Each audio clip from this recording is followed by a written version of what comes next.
Testing.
A woman never belongs to you. It's just your turn. You lost your edge, she lost the traction for you. That's how it works. What'd you think she was gonna do? Tell you she cheated? Men cannot afford to get complacent in relationships. Get your fat ass off the couch, start lifting weights, and learn game. You're welcome. And now your man, Donovan Sharp.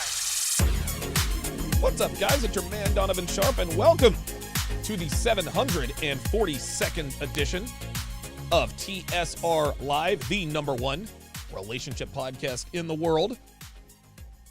Again, taking a page out of the Fresh and Fit playbook. It is Friday, June 25th of 2021. It is good to have you guys in this afternoon.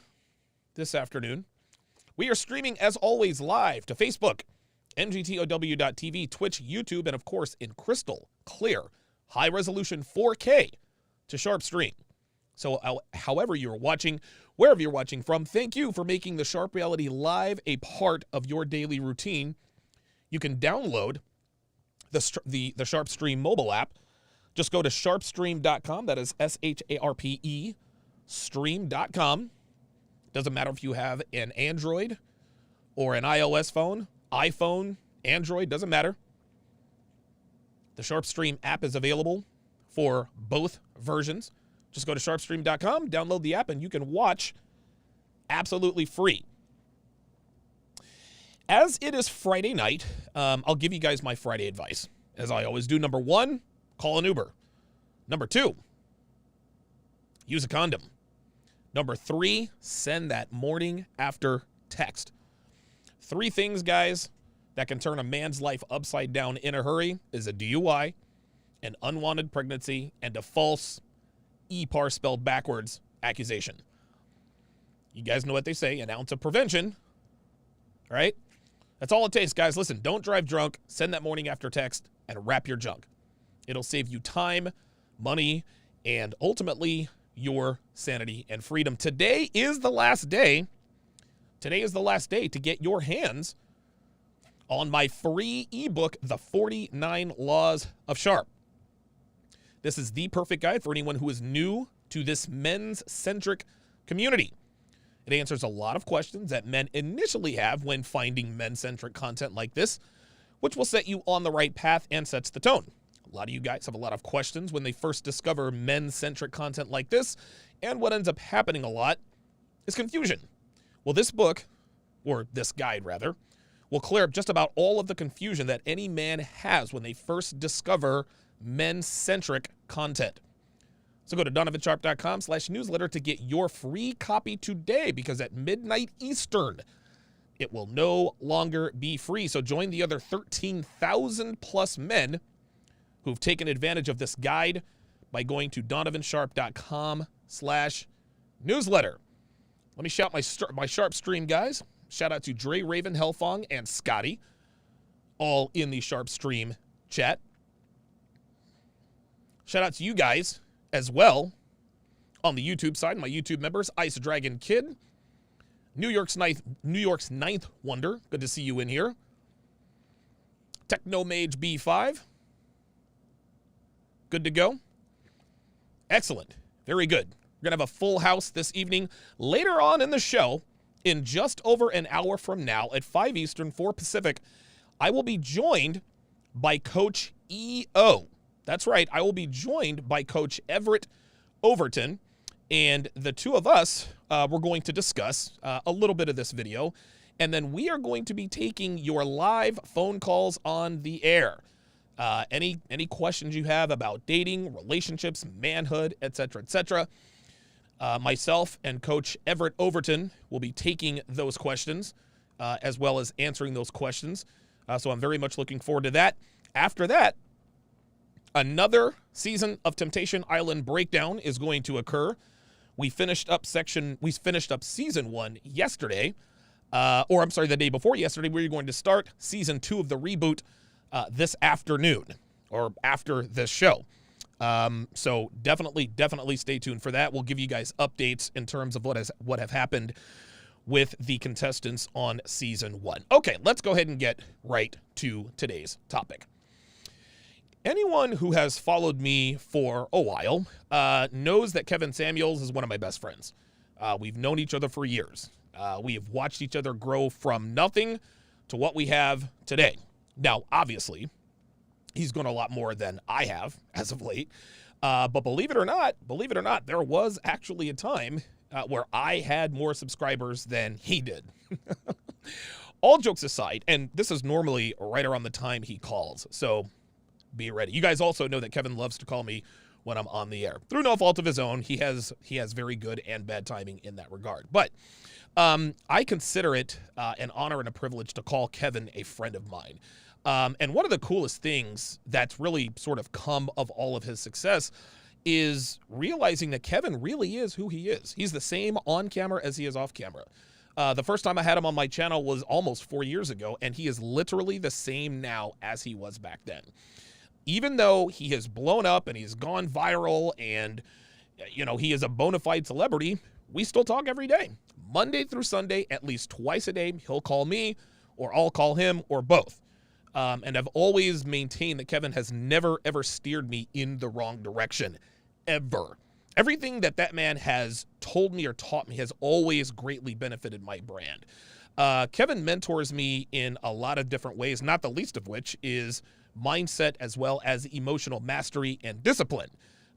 Kevin does understand that I am a hot-blooded individual, but one thing that's really, really cool about him is that he never tells me that I need to calm down.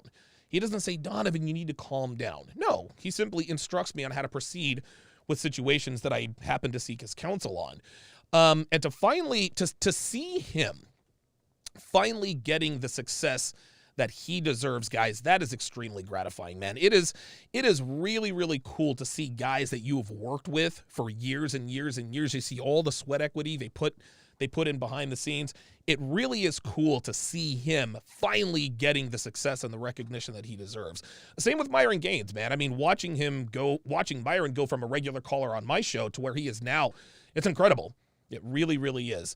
At any rate, the reason I have stayed largely silent on the life and times of one Kevin Samuels is because I've been extremely busy.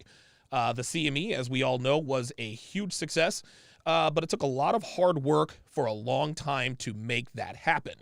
But now that the CME is in the rearview mirror, I can now throw my hat into the ring and start giving my opinions of those who are critical of him. Now, the first and obvious person would be DJ Envy.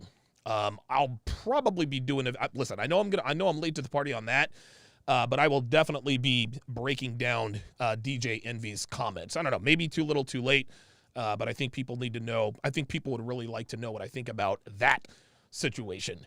But today I'm going to discuss a video from a content creator by the name of Breeny Lee.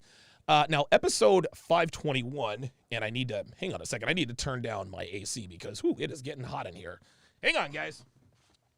Oh, yes, I have. Oh, yeah, there we go. There we go. Excellent. All right, anyway, I've done a video on Breeny Lee before. I'm not going to link her. I mean, I don't know, I might link it in the chat. But this is all the way back in episode 521. So if you'd like to go back and watch that, you can either become a member of my channel, become a patron, or sign up for Sharpstream. Anyway, the video I am going to discuss, or at least a small part of the video, is entitled, Is Kevin Samuels Toxic? Now, before I start the video, let me quickly fill you guys in on who she is, for those of you guys who are unfamiliar with her. Breeny Lee is basically another level up advocate. There's nothing otherwise impressive about her. Yes, her face is pretty, but it is clear that the older she gets, the more weight she gains. She does a very good job of hiding it on camera and in pictures, what with Photoshop and whatnot, which is no different from any other female influencer. But yeah, that's really who she is. That's really the long and the short of who she is. So without further ado, let us get to, and I'm going to break down about a 6-minute segment. It was an hour video. I took out a 6-minute segment, and that's what we're going to talk about tonight. Here we go. Oh, wait a minute. Hang on a second. Why isn't this working? Hold on, guys. Hang on a second.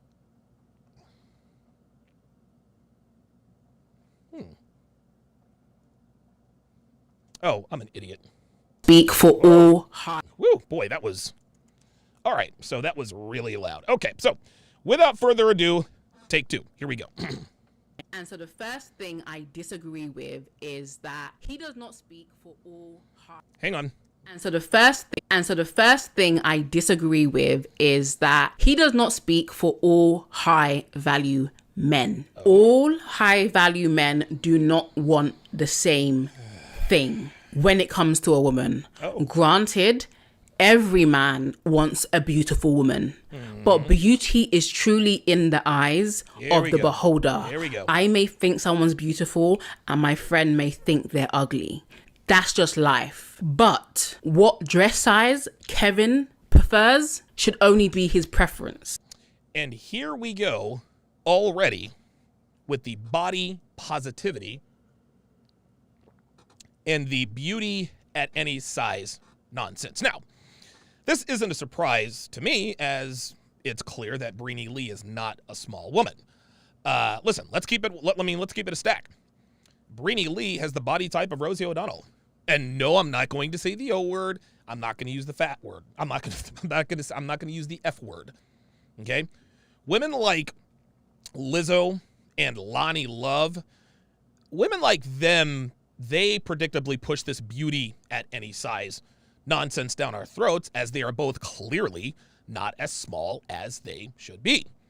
So when she says Kevin doesn't speak for all high-value men in terms of dress size preference, she is speaking from a subjective standpoint. Beauty is in the eye of the beholder. That is a phrase used almost exclusively by women who look like Amy Schumer.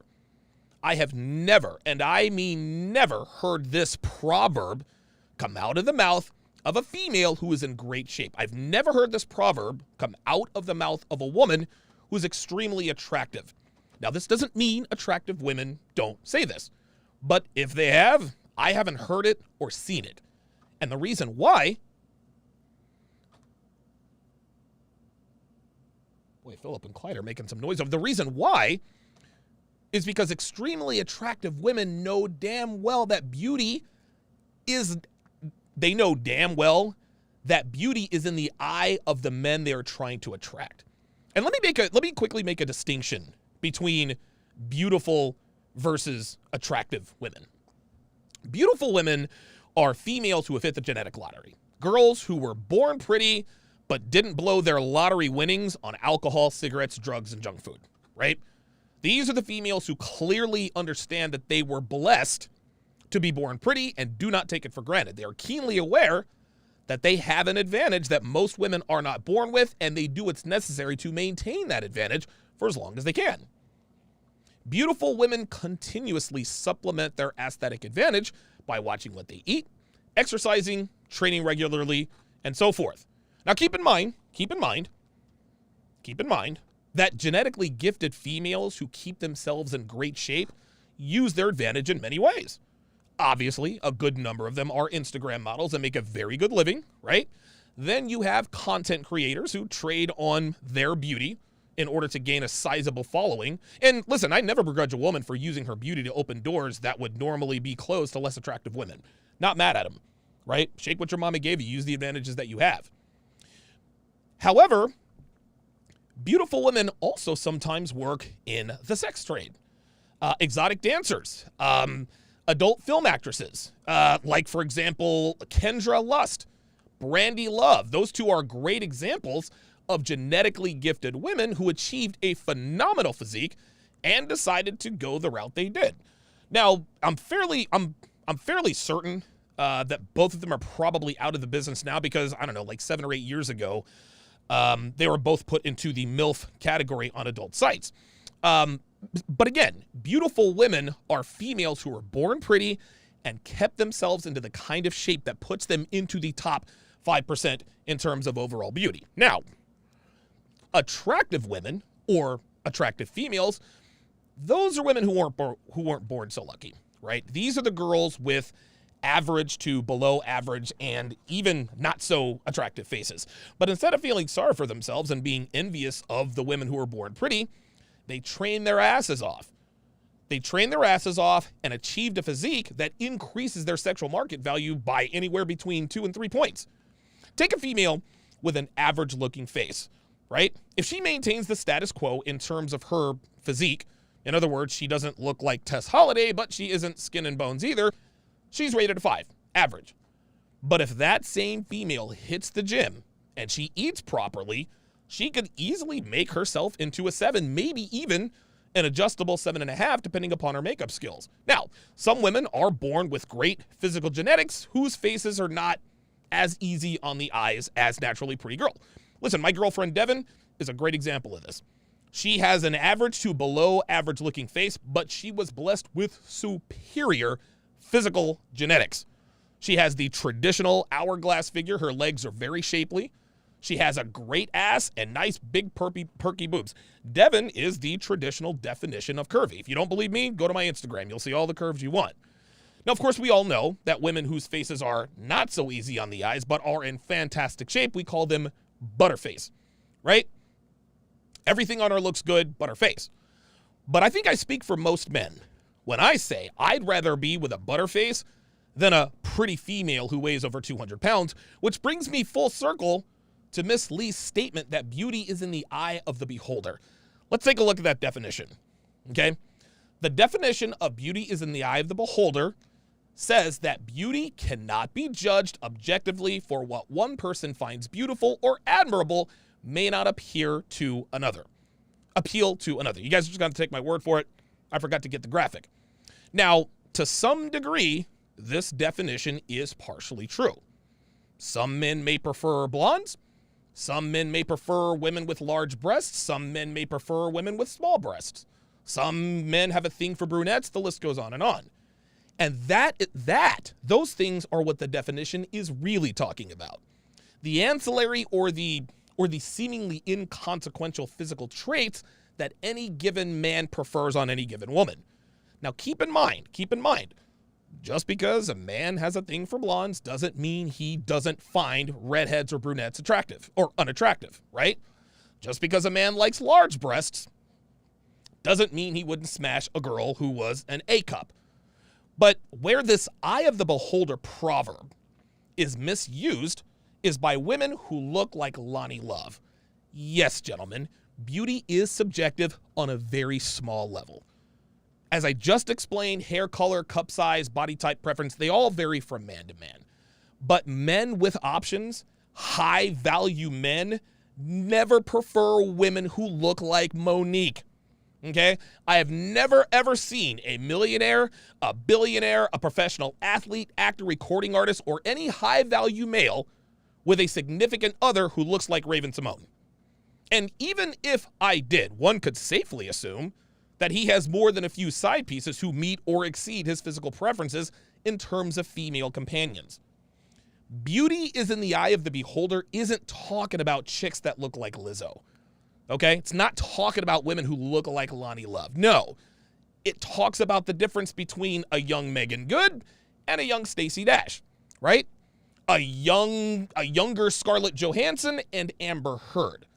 It's not talking about the subjective difference between Megan Fox and Rebel Wilson, okay? It's not talking about the subjective difference between chubby Khloe Kardashian and hot Khloe Kardashian. So yes, Ms. Lee, Kevin Samuels does speak for all high-value men in terms of their preference in a woman's aesthetic beauty and figure. Men with options simply do not want females who look like Chrissy Metz, and that's all there is to it. The only subjective beauty that women like Brini Lee here discuss is the difference between a woman who looks like Kelly Clarkson and a woman who does not. I'm going to be dropping these all day, guys. And honestly, miss me with the guys who say they prefer plus-size women. Miss me with that.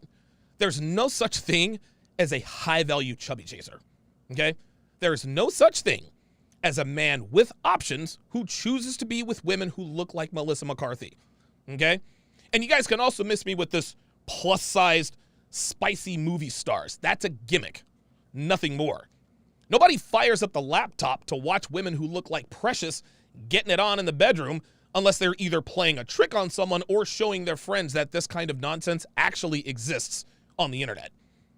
What Brini Lee and other women who look like Kirstie Alley need to get through their thick skulls is that beauty is not subjective, at least in terms of any given female's body type.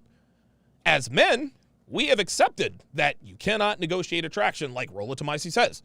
We've accepted that as much as women would like to think they do, it is impossible for women to love unconditionally outside of their pets and children. Yes, there are small factions of men who do bitch and moan about the fact that most women aren't attracted to responsible, respectable men who make $60,000 a year, has good credit, is a homeowner, drives a Toyota Corolla. But the guys in this men-centric community very clearly understand that most average women are not attracted to most average men. We understand that most women wouldn't date or sleep with most men. It doesn't matter whether or not we think it's fair or not. Doesn't matter if we think it's right or not. We accept this hard and fast truth, and we make the necessary adjustments as we see fit, depending upon our goals. But modern women seem intent on calling women who look like Adele from 5 years ago attractive, rather than watching what she eats and hitting the gym. They'd rather try to convince us that women who look like Ashley Graham are every bit as attractive as women who look like Natalie Emmanuel. So for Brini Lee to say Kevin Samuels doesn't speak for all high-value men in terms of their aesthetic preferences in women, that's typical. Let's continue.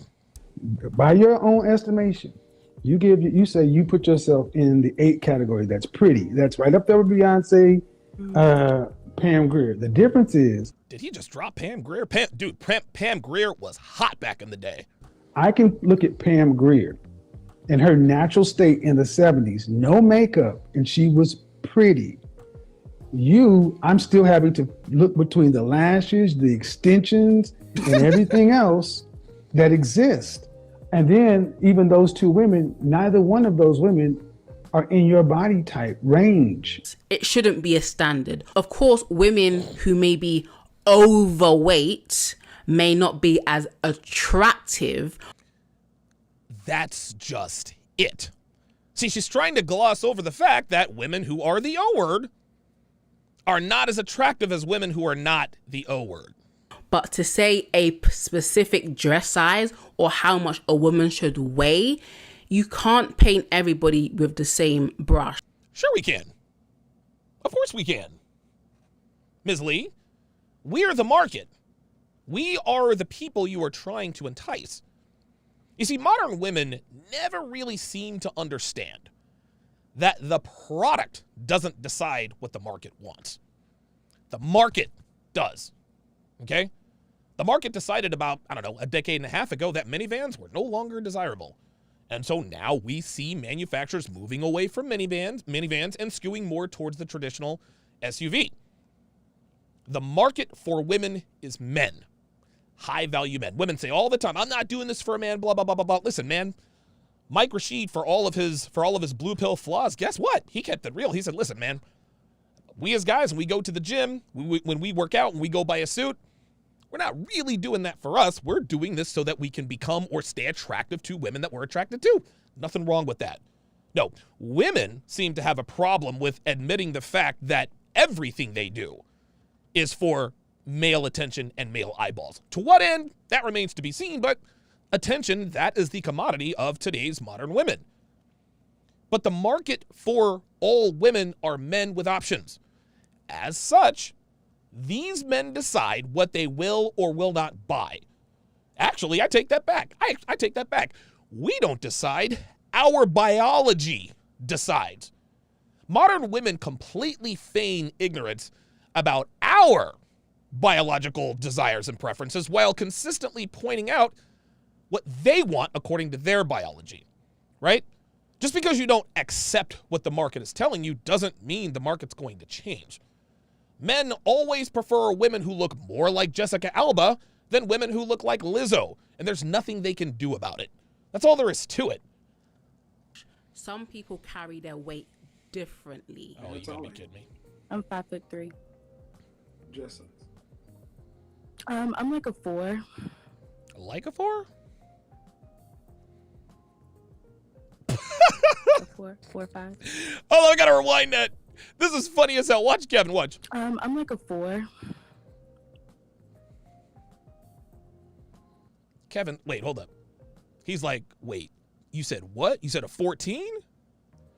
A 4, 4, 5. Mm-hmm. You mind backing the camera up? Uh-oh. My face looks a lot heavier. Oh, I he hold pulled a a lot of card. weight in my face. Uh-oh. I'm petite. Oh, petite.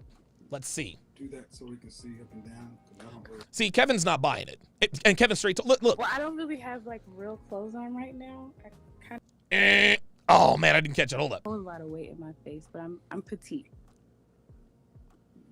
Do that so we can see up and down. 'Cause I don't really... Well, I don't really have like real clothes on right now.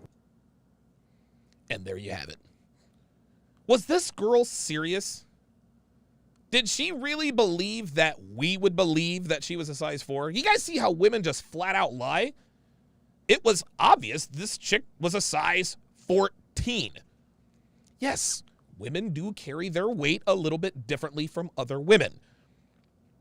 But there are telltale signs of a woman who looks like Gabourey Sidibe, right? Triangular fingers, number 1. Number 2, an invisible collarbone, which we can't see here. And number 3, a chubby face. Those come to mind immediately. This girl knew what was up, which is exactly why she declined. This is exactly why she decided to more or less eat the camera, do the up-close stuff, but then didn't want to pan out when Kevin asked her to. Yeah, Jerry Alford in the chat says, yeah, busted Pillsbury biscuit can. Yeah. I kind of have. I look at that. recently had surgery, so I have like a. So I feel like Kevin preaches his preference as a standard. So until I hear with care the way he Crap. I'm sorry about that, guys. I went way ahead. To look between the lashes, the overweight. Sorry about that. body with the like a 4. My face looks a lot heavier. I All right. hold a lot of weight in my face, but I'm petite. Mm-hmm.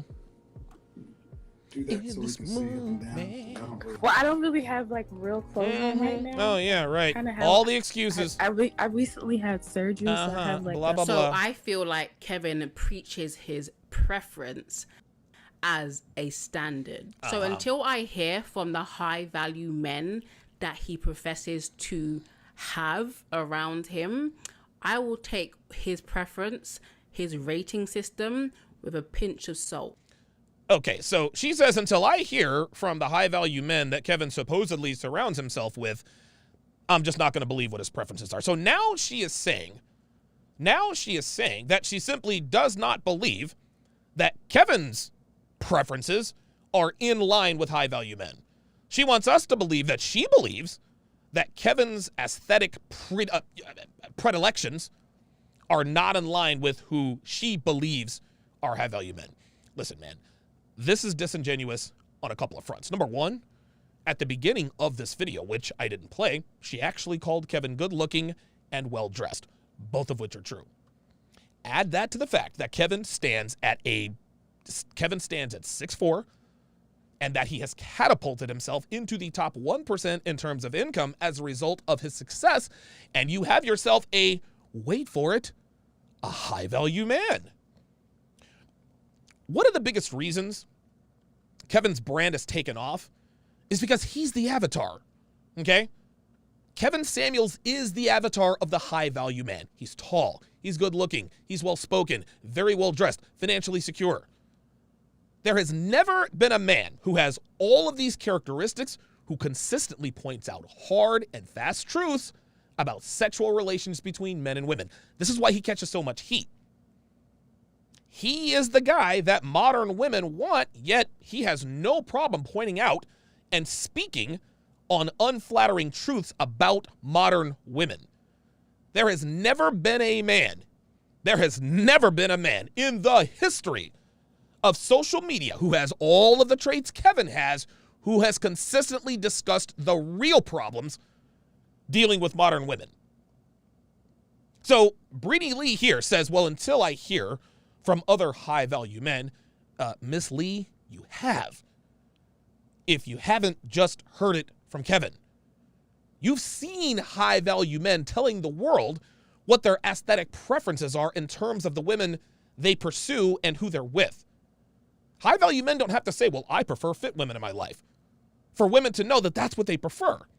And for her to essentially disqualify Kevin's preferences simply because she isn't within the scope of his preferences, that speaks to the obvious solipsism and willful delusion of modern women. Go freaking figure. The second thing that I disagree with or I don't like about Kevin Samuels is that, and I didn't actually think about this until I watched my girl Adela's video on this Kevin Samuels situation. You can definitely check it out in the description box below. Hey girl, one thing I did not realize or I couldn't pinpoint was I don't think he always speaks from a place of love. Translation. Kevin's not afraid to hurt a bitch's feelings. Brittany Lee quite simply disagrees with Kevin's candor. She disagrees with his frankness, okay? Women like her always like to say, well, it's not what you say, it's how you say it. And while that is true to a very small degree, modern women have shown us in the last 6+ decades that sugarcoating hard facts is ineffective.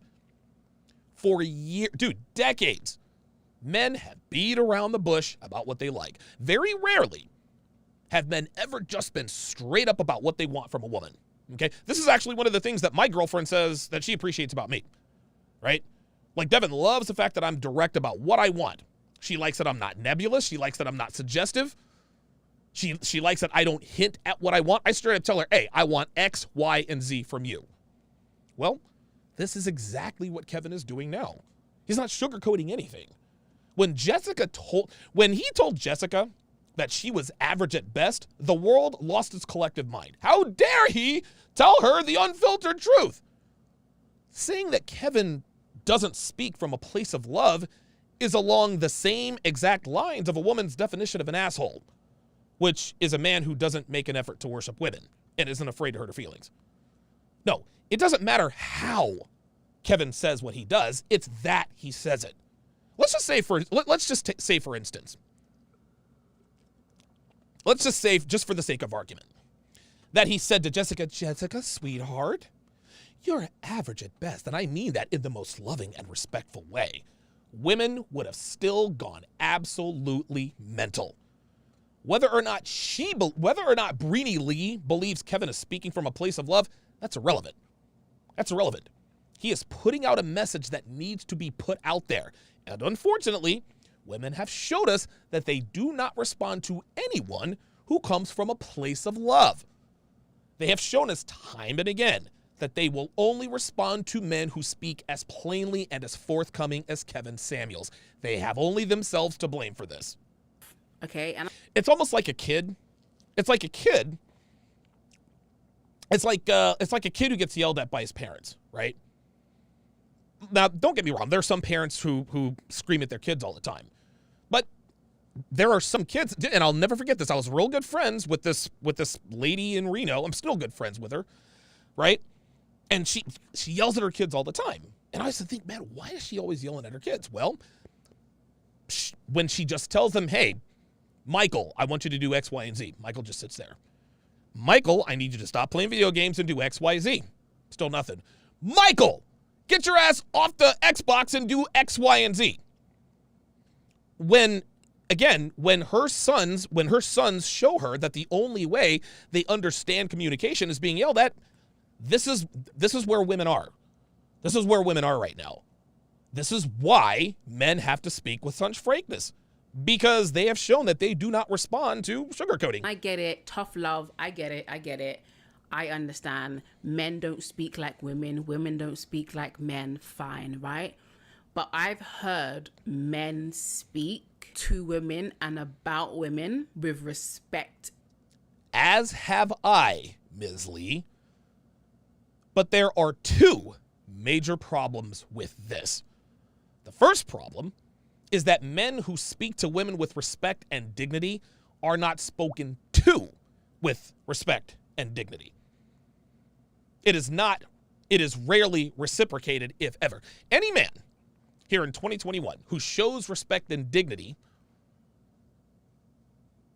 to a woman, any man, as I'm looking at my clock to see when Coach EO is going to get here, but he's not due for another half an hour.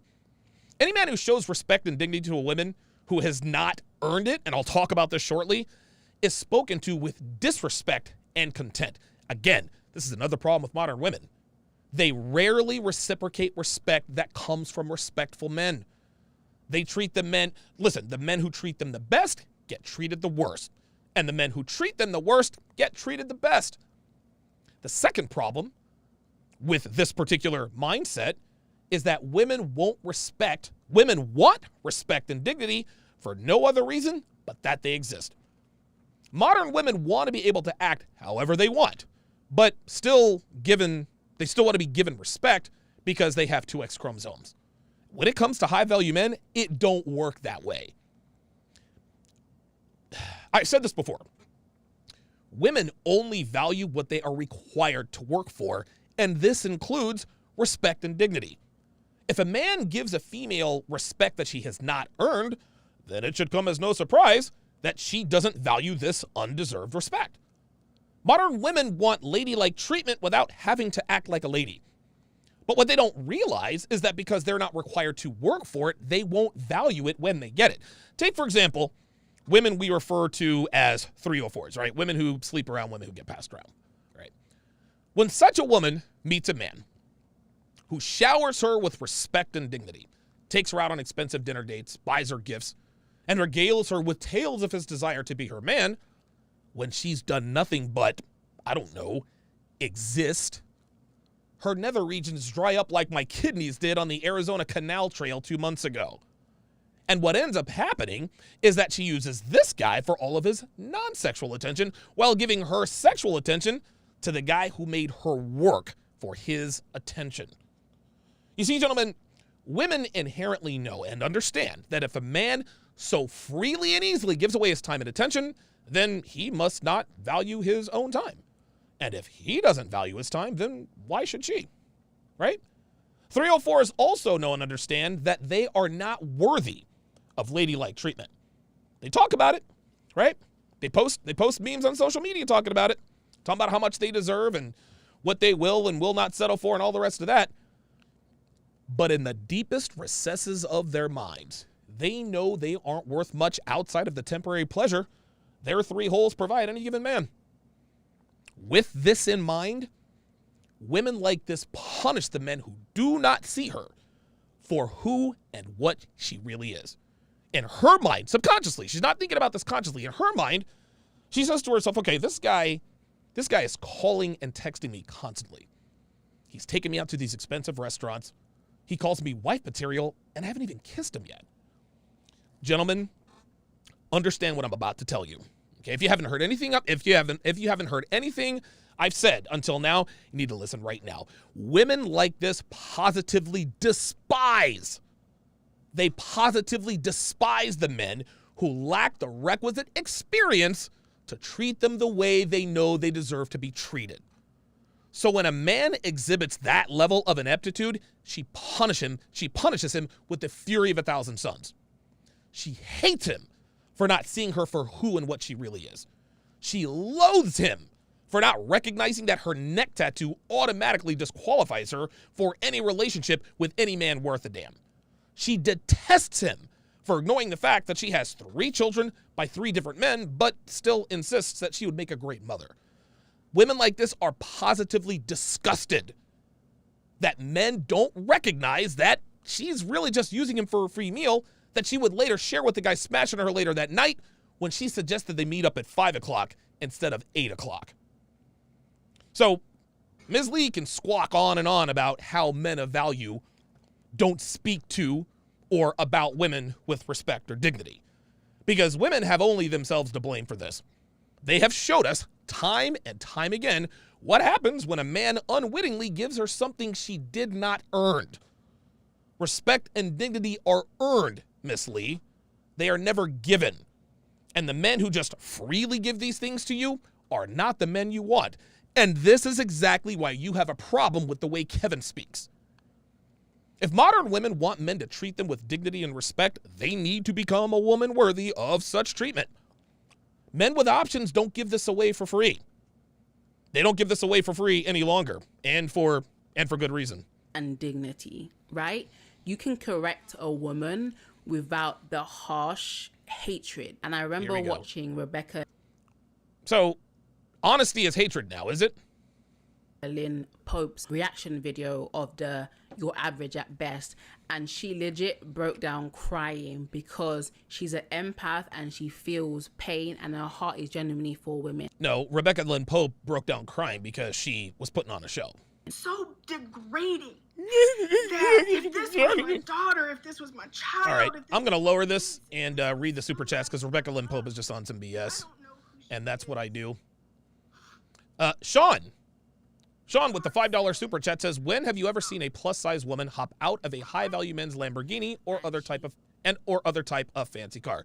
Yeah, the answer is absolutely never. Let's continue. Hated how Kevin Samuels spoke to that woman, and maybe it's a female thing and maybe men won't be able to ever understand, but women need to be spoken to with care.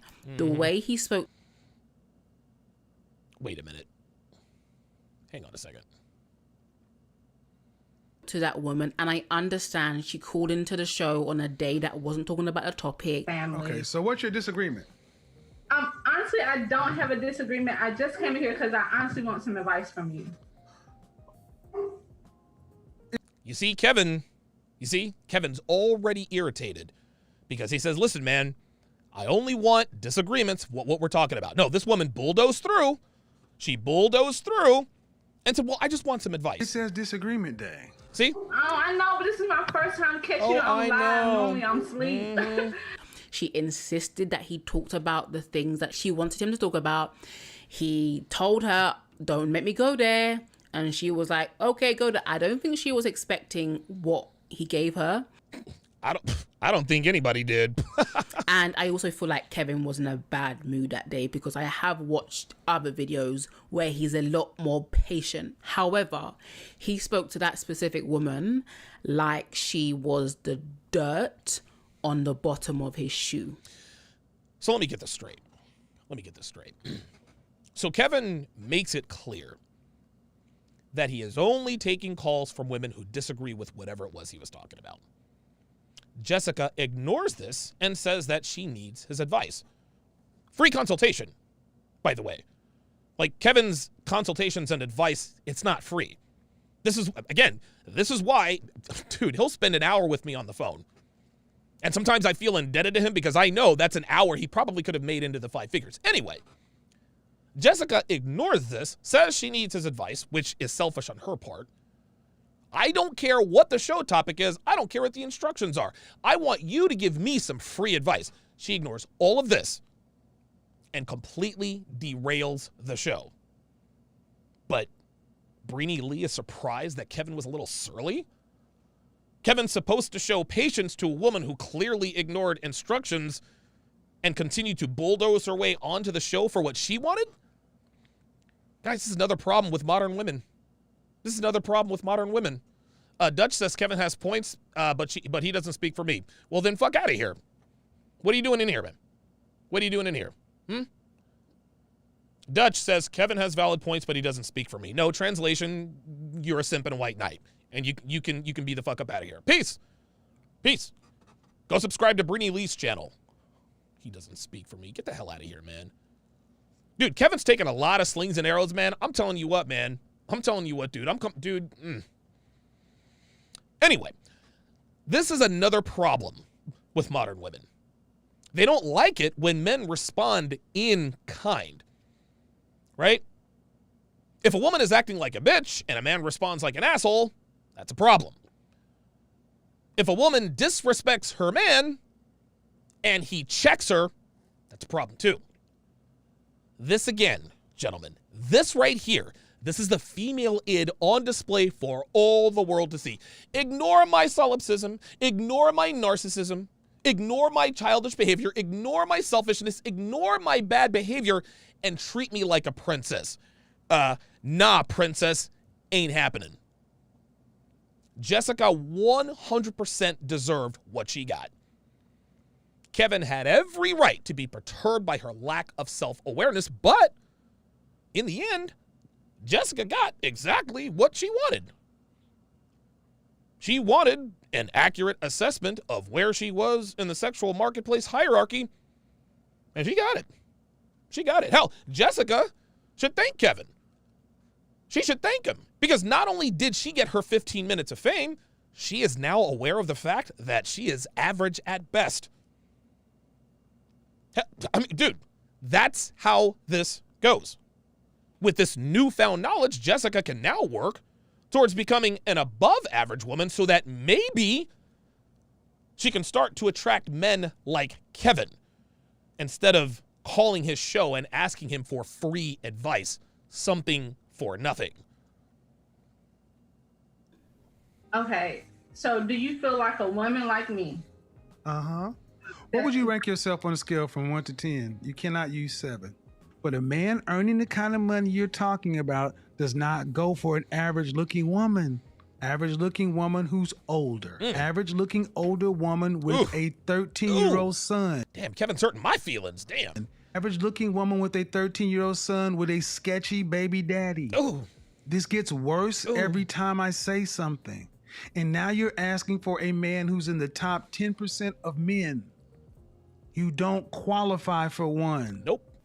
And it wasn't necessarily what he said, it was his whole attitude. False. It was exactly what he said. That's the problem women have. And to be quite frank, the energy Kevin had was clearly the energy he needed. Otherwise, Jessica would not have taken him seriously. Modern women want to be treated with kid gloves, but they don't respond to this kind of treatment. Modern women respond to frankness. Modern women respond to men who are forthright. Modern women respond to men like Kevin. Let me ask you guys something. You guys can put you guys can answer this in the chat, or you can answer this in the comments.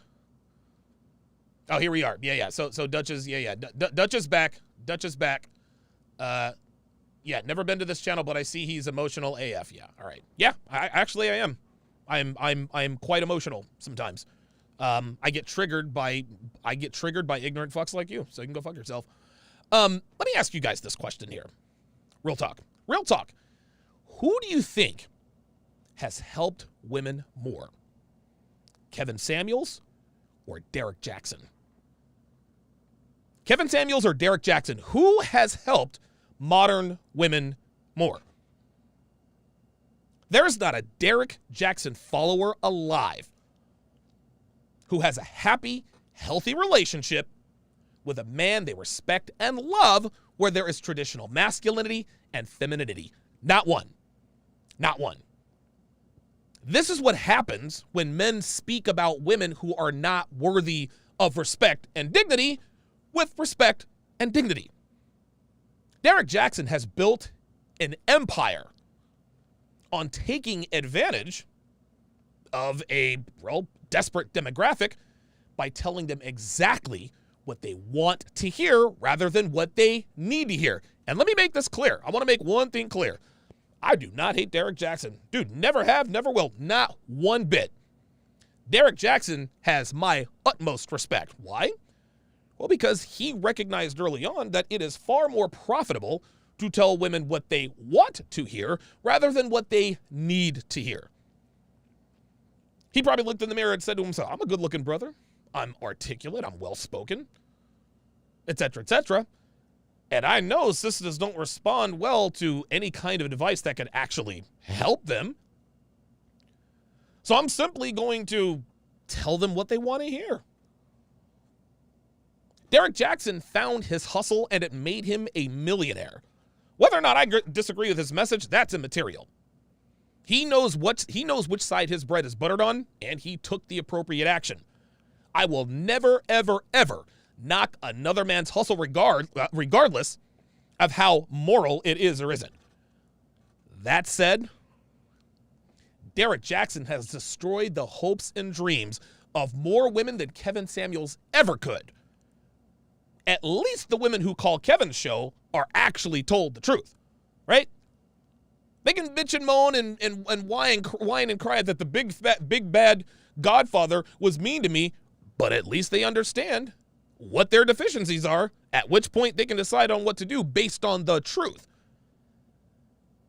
But when guys like Derek Jackson tell them that they are perfect the way they are, that they don't need to change a thing, and that their children are blessings, and that single moms for grown men only, he is leading women astray. How many women who call into Kevin's show were disciples of Derek Jackson? What percentage of women who watch Kevin's show are former subscribers to Derek Jackson? Let me know in the comments below, guys. Let me know in the comments below. I'd be very interested to see what you guys think. Let's continue. I was cringing for her. I'm sure you were. And a lot of women, we have this thing where we feel other women's pain, right? So that's why we stick together. I don't think men have this, but women have so much empathy that we feel each other's pain. So if you're talking about one woman, you're talking about us all. Wait a minute. I thought all women weren't like that. I thought every woman was unique and special in her own way. I thought us big, bad misogynists had it all wrong. You know, it's funny, even though women inherently hate each other, it's funny that even though they hate each other, that they close ranks and band together when guys like Kevin pull their collective card. Dude, seriously, women will throw shade at each other from every different direction until a man calls them out. Then if you're talking about one of us, you're talking about all of us. And I think that's what rubbed a lot of people up the wrong way. I don't feel like he handled that situation or that woman with care. I mean, it made him go viral. Wait. Say what? You're talking about us all. And I think that's what rubbed a lot of people up the wrong way. I don't feel like he handled that situation or that woman with care. Translation, he hurt her feelings. No, Kevin handled Jessica exactly the way she deserved to be handled. He told her the truth, and he didn't sugarcoat it. He did her a favor. But of course, modern women don't see it that way because all they can think about is how they felt watching this. Never mind that most modern women secretly agree that the man Jessica is looking for is way out of her league, right? Never mind that most modern women secretly agree that her 13-year-old son is a major deterrent on the dating market. Nope. He didn't handle her with care. with care, and that's why you're upset. Give me a break. I mean, it made him go viral. Congratulations. But you also hurt someone in the process. And how exactly did he hurt her? By telling her the truth?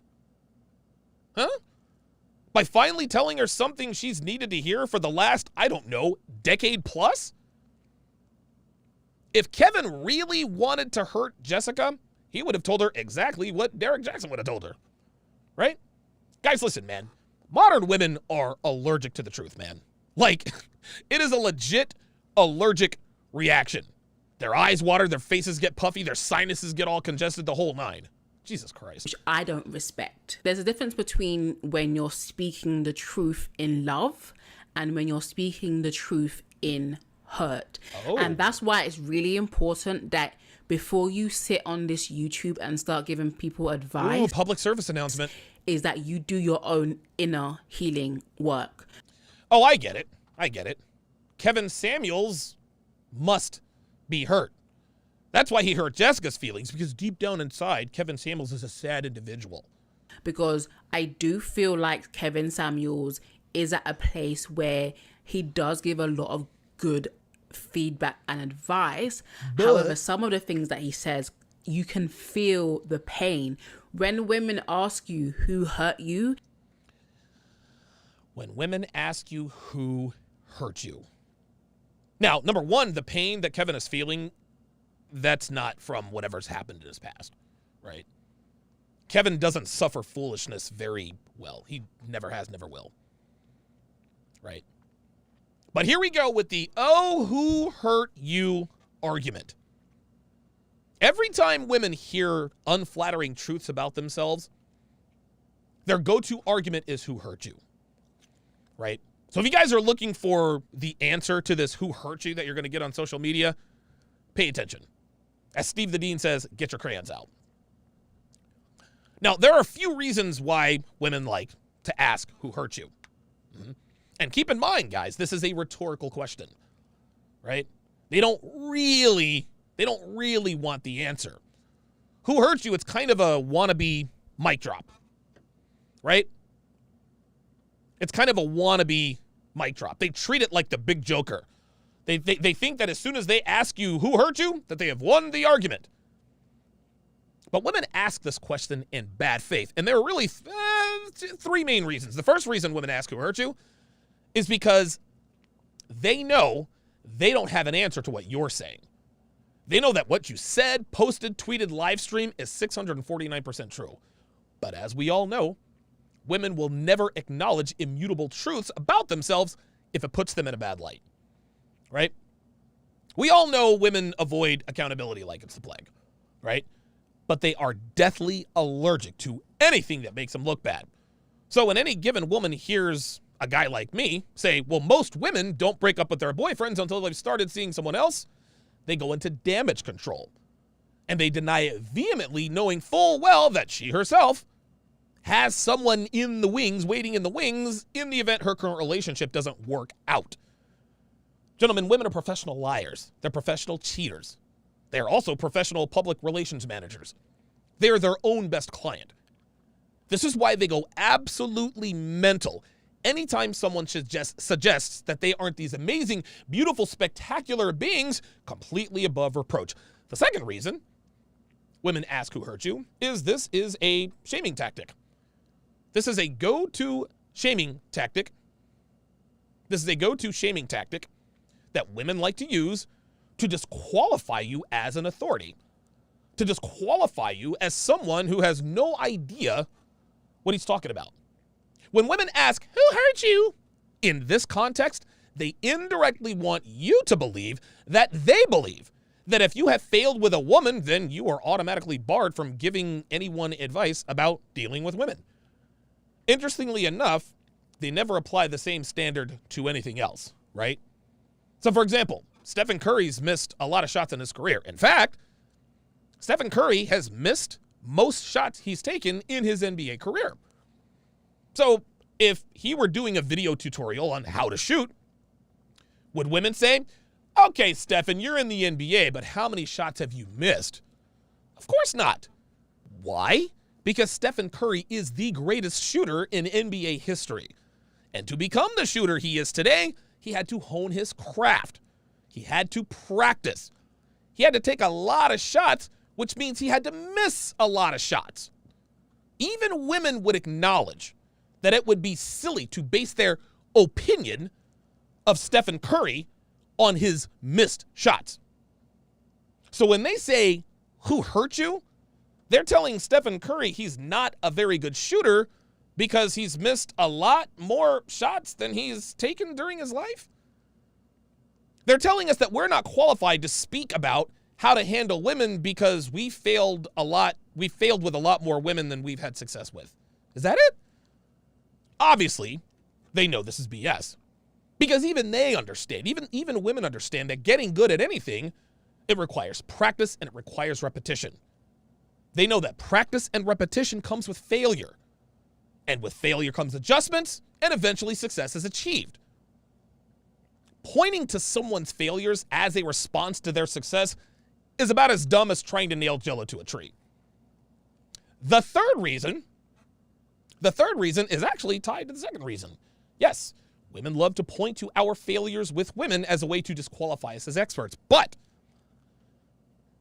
they also like to point out our failures with women to simply point and laugh at us, to highlight the fact that we've endured emotional pain at the hands of a woman. They're pointing the finger at us and saying, ha ha ha, you got played. You got your heart broken. I had people in my TikTok, by the way, they banned my TikTok account, right? I used to have people in there all the time telling, you're still not over your breakup with Amy. Tatiana played you like a fiddle. Victoria cheated on you with her ex-boyfriend and you're still salty about it. All they're doing here is pointing out that something bad happened to you and laughing about it, right? Now, they ask, who hurt you in this context, to humanize you. They do this to take you down a peg, to let everyone know that you have cried about a woman, or that you made a fool of yourself because of a woman, or that a woman made you look bad. And the reason they do it is because they respect the authority with which you speak, and it scares them. You are so rock solid and precise with your talking points that women subconsciously think to themselves, uh-oh, this guy's pretty goddamn convincing. I mean, I know he's telling the truth, but most men-centric guys are dorks and incels. But this dude is well put together. He speaks well. His thoughts are organized, and he's describing the kinds of things I happen to be doing right now. Oh, wait a minute. Got to tell Kevin that I'm not available tonight. Right? He's describing things I'm doing right now to the letter. I need to make him look stupid by letting everyone know he's not Mr. Perfect and that he has been humiliated by women before. That entire subconscious thought pattern manifests itself through the words, who hurt you? And when spoken in this context, women are not only co-signing what you're saying, they're also telling you that they admire you and may even be turned on by you. It's almost like an indirect, purposeless shit test, if you will. Normally, when you start talking to a girl and she starts to feel herself becoming attracted to you, it is in their programming to test you, right? They want to ensure that you are who you present yourself to be. When a woman asks who hurt you, she's doing almost the same thing. She's not asking this to throw you off. She thinks she is, but she isn't. No, what she's really doing is testing to see if you see through this disingenuous rhetorical question that is asked in bad faith 112 out of 100 times. Because if you can, it verifies your sexual market value. Case in point, everybody's favorite Karen, the Silver Sable. Yes, on that legendary night when Kevin called in and absolutely fried everybody, mainly Silver Sable. Silver Sable looked at Myron Gaines and said, who hurt you? Myron showed her that he understood why she asked the question. That turned her on. And they may or may not have smashed, right? So those are the three most common reasons women use the who hurt you shaming tactic. But now I'm going to point out, if I can, 2 reasons this shaming tactic is fraudulent. The first reason is that women are snowflaking when they ask who hurt you. By asking you this question, women are insinuating that there is only one female in existence capable of lying and cheating and engaging in terrible behavior as a significant other. OMG! Who was the one woman who committed these unspeakable crimes that I have never even come close to thinking about? I mean, I read about these kinds of women and I see them on TV, but I've never actually met one in real life. But you actually had a relationship with her. Tell me all about her. Did she act the way she's portrayed in the legendary Lost Scrolls of the 1% of women who are terrible to men? They act like they think nefarious, deceitful, unfaithful women are as rare as Bigfoot. That's the first element. The second element is a direct insult to you. Not only did you go a centuries-old advice to disobey the wisdom of the Lost Scrolls, to stay away from these rare creatures that have only been photographed from afar, you were dumb enough to get into a relationship with her. You are so stupid that you committed to the only nefarious, deceitful woman who has ever existed in the history of time. Guys, this is bullshit. This is bullshit. We know it and they know it. Women know damn well how they operate. They know they monkey branch. They know they cheat. They know they lie. They know they make terrible wives, mothers, and girlfriends. But they want you to think that they're unaware of their own nature. Now, the second reason this counter argument is as fake as a fucking fugazi is that women act like it's one relationship with one woman that shaped our views in terms of how they move in relationships, right? As if to imply that all it took was one relationship with the only terrible woman who ever lived for us to come to the conclusions that we've come to. Oh, women are acting like we all just decided to get together and just make up stories about women, right? Our detractors, they act like we all just woke up one morning and said to ourselves, hey, let's completely detonate the sexual market by making up stories about how terrible women are. We'll make up stories about their lies. We'll come up with juicy stories about how they cheat. We can even create an entire smear campaign just to make them look bad. This is how they act, gentlemen. But the truth, you want to know what the truth is? Millions of men have had the same exact experiences with millions of women, millions of times. No man has ever formulated an opinion on relationships after just one relationship. Oh no. When the same things continue to happen to him again and again and again, I mean, wouldn't he rightfully conclude that women behave in a particular way in relationships, right? That man eventually asks himself, am I the only one who's ever gone through this? Am I the only man? Am I the only guy whose girlfriend cheated on me with her boss? Right? Am I the only guy who acted like I was cool with her texting her ex only to find out she was still sleeping with him? Am I the only guy whose wife had another man's child while she was married to me? Am I the only guy whose wife took him to the cleaners in divorce court? Am I the only guy who got dumped by his girlfriend a week before spring break?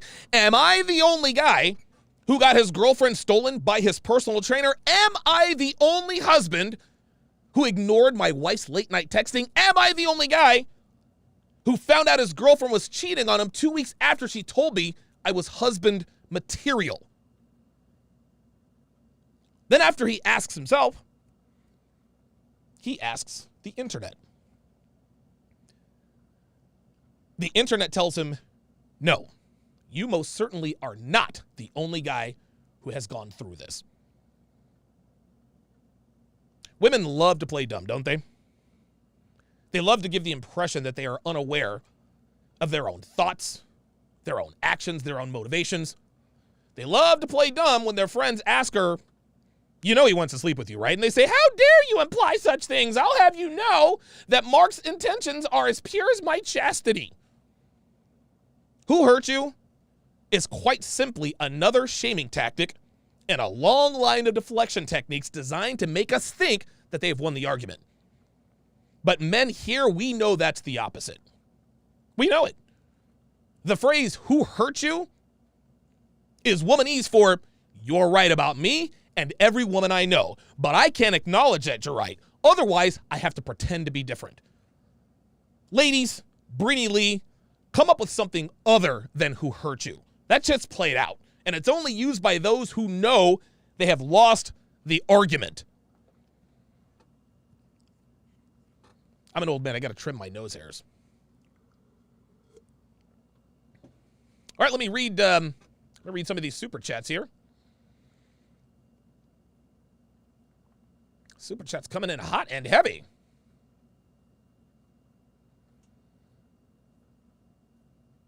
Looks like I missed. You know what? Even though I missed those super chats, I know how to go back and find them. Thank you guys all very much for tuning in today. It's always much, much appreciated. Guys, be sure to like the video. Like, comment, subscribe, and share. Like, comment, subscribe, and share. Push this up in the algorithm. I'm trying to push this thing up. I've got Coach EO just made an appearance, so we're gonna be taking phone calls here shortly. Give me 2 seconds here. Let me look at my super chats, because I know I missed. Looks like I missed. No, show me the super chats. Show me. There we go. All right. Here we. Oh, whoa. Shout out. Hang on a second. Wait, hold on. Oh, man, it won't let me see his whole message. Shout out to Black Lemur 502. I'm going to start calling him Black Lemur 500 with another $500 super chat. Says, as one of your colleagues once said, you don't end up in a... Yeah, that sucks. Unbelievable. Put that in the comments again, Black Lemur. I'm about to bring on Coach EO so we can start taking these calls here. Lord Sinister 707, $5 says, Adele even lost weight. Adele even lost weight. Absolutely. Lavord 1980 with the $20 super chat says, just paying my dues, bro. Appreciate that. Appreciate that very, very much. St. Jim with the $2 super chat says, please give Black Lemur 2009 You know what? It's time to give him a wrench. Hold up. You know what? You're right. You're absolutely right. Dude, Black Lemur has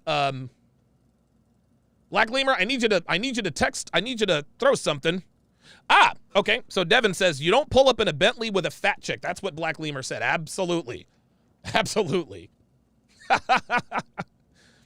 As one of your colleagues said. Oh, yeah. No. You don't pull up in a Bentley with a fat bitch. No, you don't. You don't do that. Appreciate you guys very much. I'm going to bring on Coach EO here very, very shortly. And I'm going to get his thoughts. On this particular video. One thing that I learned about EO on the 7, the very first episode of the 7, is that EO is a fucking savage. I had no idea how much of a savage this guy was. Like, this dude, like, he's a real one. He's a real one. So, glad to have him aboard. Actually, let me go ahead and bring him in now. Hang on a second. Let me bring in Coach E. All right, EO, do you hear me? Yeah, I hear you. Ah, perfect. So Yes. I'm going to bring up the... Ah, perfect. Awesome. So my screen... What's good, bro? I'm doing good, man. How about yourself, man? How you feeling? Fantastic, man. Busy day, but happy to be on with you. Yeah, man. You told me you were... And pay no attention to that. So you told me you were getting fitted for a suit. Well, yeah, for the CME, every time I do a speech, I get a brand new suit because I like to go in fresh. You know what I'm saying? Yes, And my tailor just jacked it all up every single time I went in. It was worse than the last time. I actually mentioned it in my speech. Oh, did you? And yeah, I mentioned it in my speech. There was a purpose for mentioning it. So I told her, I said, look, I can't come back anymore. We'll reconvene when I return back from Vegas. Okay. And I finally had the opportunity to jump in there. And now I'm going a different direction. I'm going with a nice pinstripe. So it probably worked out for the better because she upgraded me like additional $400 upgrade for nothing. Woo! So wow. Listen, I'll take that all day long. Looks like I missed a super chat from C-Dub. He's been a member of mine for a good solid year. Let me see what his was. C-Dub says, "Oh, this woman explicitly asked for honest advice. KS gave it. Right. And Brini tries to dog Kevin for giving her precisely that. Can't make this shit up." So you saw the clip that I was talking about, EO. What are your thoughts? Yes. What are your thoughts on this Miss Brini Lee? Okay, so the first thing that I noticed is, so let me say something about Kevin Samuel. Shout out to Kevin. Yeah, man. Kevin is consistent across the board. Okay, so when she mentioned that he needs to be more loving, he needs to adjust his tone, Kevin is this way all the time. Right. When Kevin talks to men, he's like this. Okay. Right. That's what makes you, in my view, and what I teach my men is that's what makes you a high value man is an authentic man. Right. Okay. In addition to controlling your finances, being in a very good financial position, having assets, things like that. Right. But the most important thing, in my view, of being a high value man is being true to yourself as a man and authentic always. So if you watch Kevin, look, he talks to men the same. It was men's week, I think, this week. Men's week. Men's week. Yeah. Look when the dudes came on. He was like, "Yo, you don't even know how to talk. You're talking about women don't know how to listen, but you don't know how to communicate."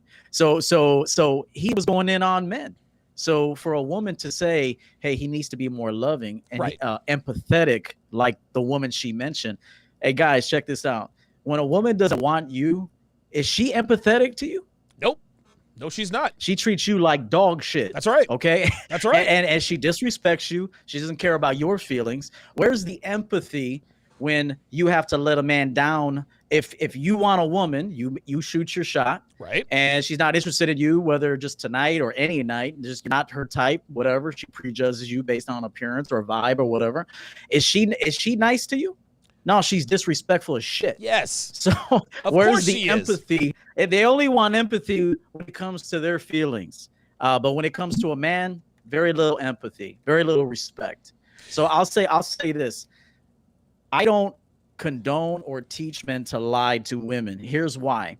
Because there's harsh consequences on the man to lie to women.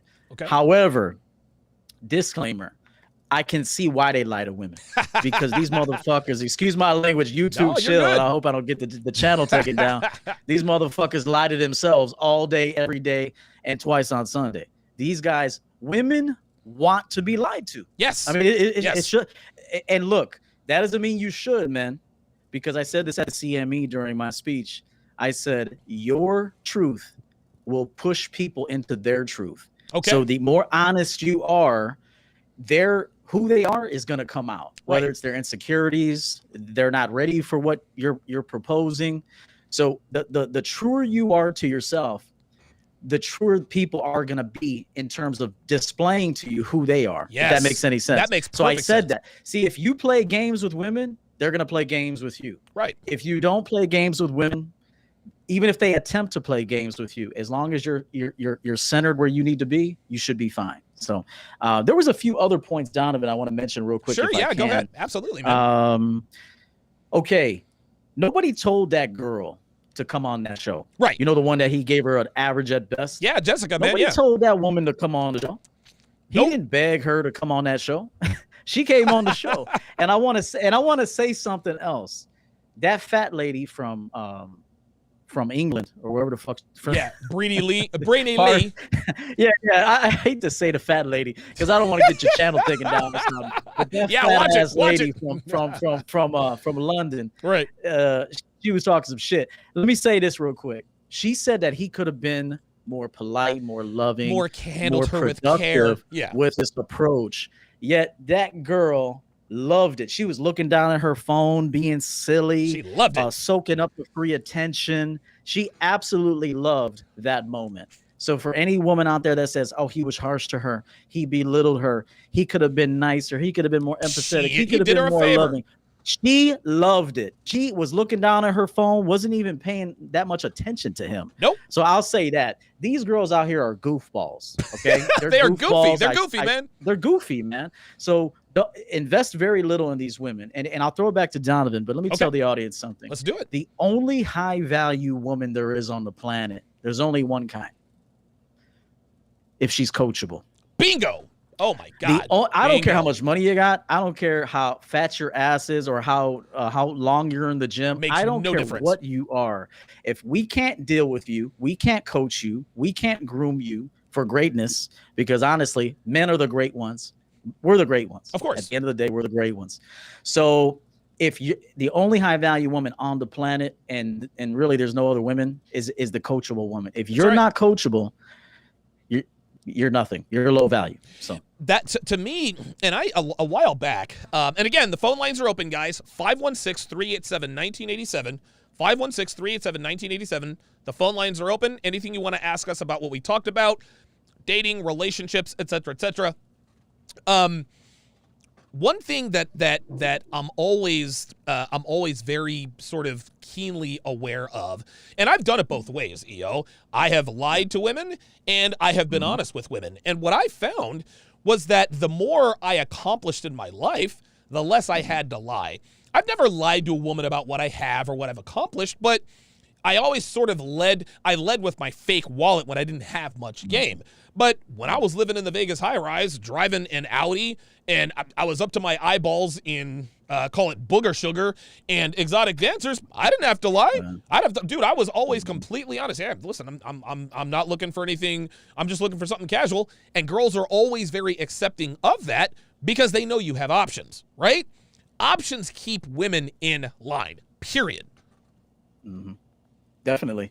No, definitely. I teach my men that all the time is, live that dope life. Right. Build a dope life, a life that you're in love with, and then any person you touch, and it could even be men. Right. Like when I talk to Donovan, and let's say I want Donovan to come down to Chicago. I say, hey, D, I'm throwing a big party. I want you and Devin to be there. Bring Devin. I'll fly you guys down. That's a dope experience. Yeah, man. Even the way the CME, the way you threw the CME, the experience as a whole, it was a dope vibe, dope experience. And so you want to live that life that we call dope. Right. And so when you have that life, you're not desperate. You're not needy. You can pass on that ass. There it is. You can look at this woman and say, hey, I could already tell by looking at you, the way you conduct yourself, the way you keep brushing your hair back, the way the emphasis on your exterior appearance, how into yourself you are, that you're a low value woman. And I'll pass on you just based on your mannerisms and your body language. I can read a woman, how she walks to the bathroom, and I can tell if this woman's low value. Real talk, man. Yeah. That takes experience, so the though, truer right? you are to yourself, Donovan, the truer you are to yourself, the more honest you are with yourself, the better quality experiences you're going to have with women and with people in general. Right, and that includes being honest. You have to be honest with yourself. All right, we got a couple of callers on the line. Let us go to Jerry in Trinidad. Jerry, you are on live with Donovan and EO. Go ahead. Yo, Dono, you there? Hearing me? I can hear you. Yo, Dono, just a short message. Just calling to tell you congrats on the CME. It look off the chain. Thank you. And I really loved the end off with the double fire fingers, for you know who. And yeah, I was just saying, big props. Really proud of you, man. Really proud. I've been a listener from probably around like 2018 up to now. Wow. You and Coach Greg Adams. I got into you guys at like the same time, Oh, good. And EO, I'm just saying that I saw you on the 7. The episode last week, and I didn't really realize that you were such a savage as well, man. And I love the fade. And I'm gonna subscribe to your channel, guys, and keep up the good work, Donald. Love you guys, man. Appreciate it, man. Appreciate it. Yeah, he Thank said he didn't realize that not only were you a savage, you got the crispiest hairline and the tightest fade ever. Hey, here's that champion game that I talk about. When the pandemic came, I had my barber, and being that everything was closed down, I said, screw this. I'm not going to look. How can a champion look all messed up? Right. So I went and bought the tools, and now I cut my own hair. I cut my hair better than my barbers. So all of this I do myself. It's not perfect, but I'll be honest with you. It's better than all of the barbers I've ever seen. My attention to detail, everything. So guys, you can learn anything you want to. I shouldn't say anything, but if you put forth effort and you're committed, you'd be surprised the things that you can teach yourself and learn. This is the thing, man. I have actually cut my own hair since I was 15 years old. Why? Because when we moved from Hawaii to Oklahoma, this was 1992, we moved to a little town called Altus, Oklahoma. there were 6 black people there, and they were all in my family. And if there are only 6 black people there, there was really not there wasn't a black barbershop. So I saved up. I went to the Walmart and I got some clippers, and I learned to cut my own hair. I haven't been, dude. Honestly, I haven't been to the barber in forever. All my beard stuff. And again, sometimes I kind of fucked up my hairline, which is why I decided to take it all off. Every once in a while, that does happen. But yeah, man, it's amazing what you can teach yourself if you're motivated enough.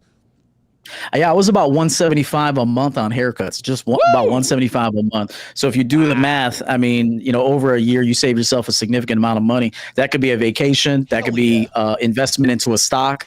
So, take a look at your life and see where you can make cuts, whatever you think you could do yourself. Try to master that and save the money and invest it somewhere else. Good stuff, man. We got Geeky Anomaly on the line. Before I go to him, Big Brandon in the chat says, who hurt you? Answer. There was Brenda, Letitia, Linda, Felicia, Dawn, LaShawn, Inez, and Alicia, Teresa, Monica, Sharon, Nikki. What? Tell me what you want. DMX. Oh, the late, great DMX featuring Cisco. That's funny. Hey, you know what, Donovan? Monica. You know what the truth is about who hurt you? At the end of the day, it's the man hurting himself dealing with a low-value woman. Yep. So it's not really that the woman is hurting you, man. It's that you're hurting yourself, being desperate for sex, being desperate for that woman when you should be desperate for the man in the mirror. So just remember that it begins and ends with the man. That's my mantra. That'll outlive me. But don't be desperate for women. Be desperate for the man in the mirror. Be desperate for him. Make him great. Build that champion first. You'll be surprised how many options open up for you as you just tread through society because of how you feel about yourself and what you're accomplishing as a man. That energy is just going to bounce off you, and the women are going to see it. So just remember, no woman can hurt you. At the end of the day, only you're hurting you by dealing with a low-value woman. Sub to this guy's channel, man. Good God almighty. Let's go to Kevin in Vegas, a.k.a. Geeky Anomaly. What's going on, Kevin? Hey, Donovan. Good to talk to you again. Absolutely. What's up?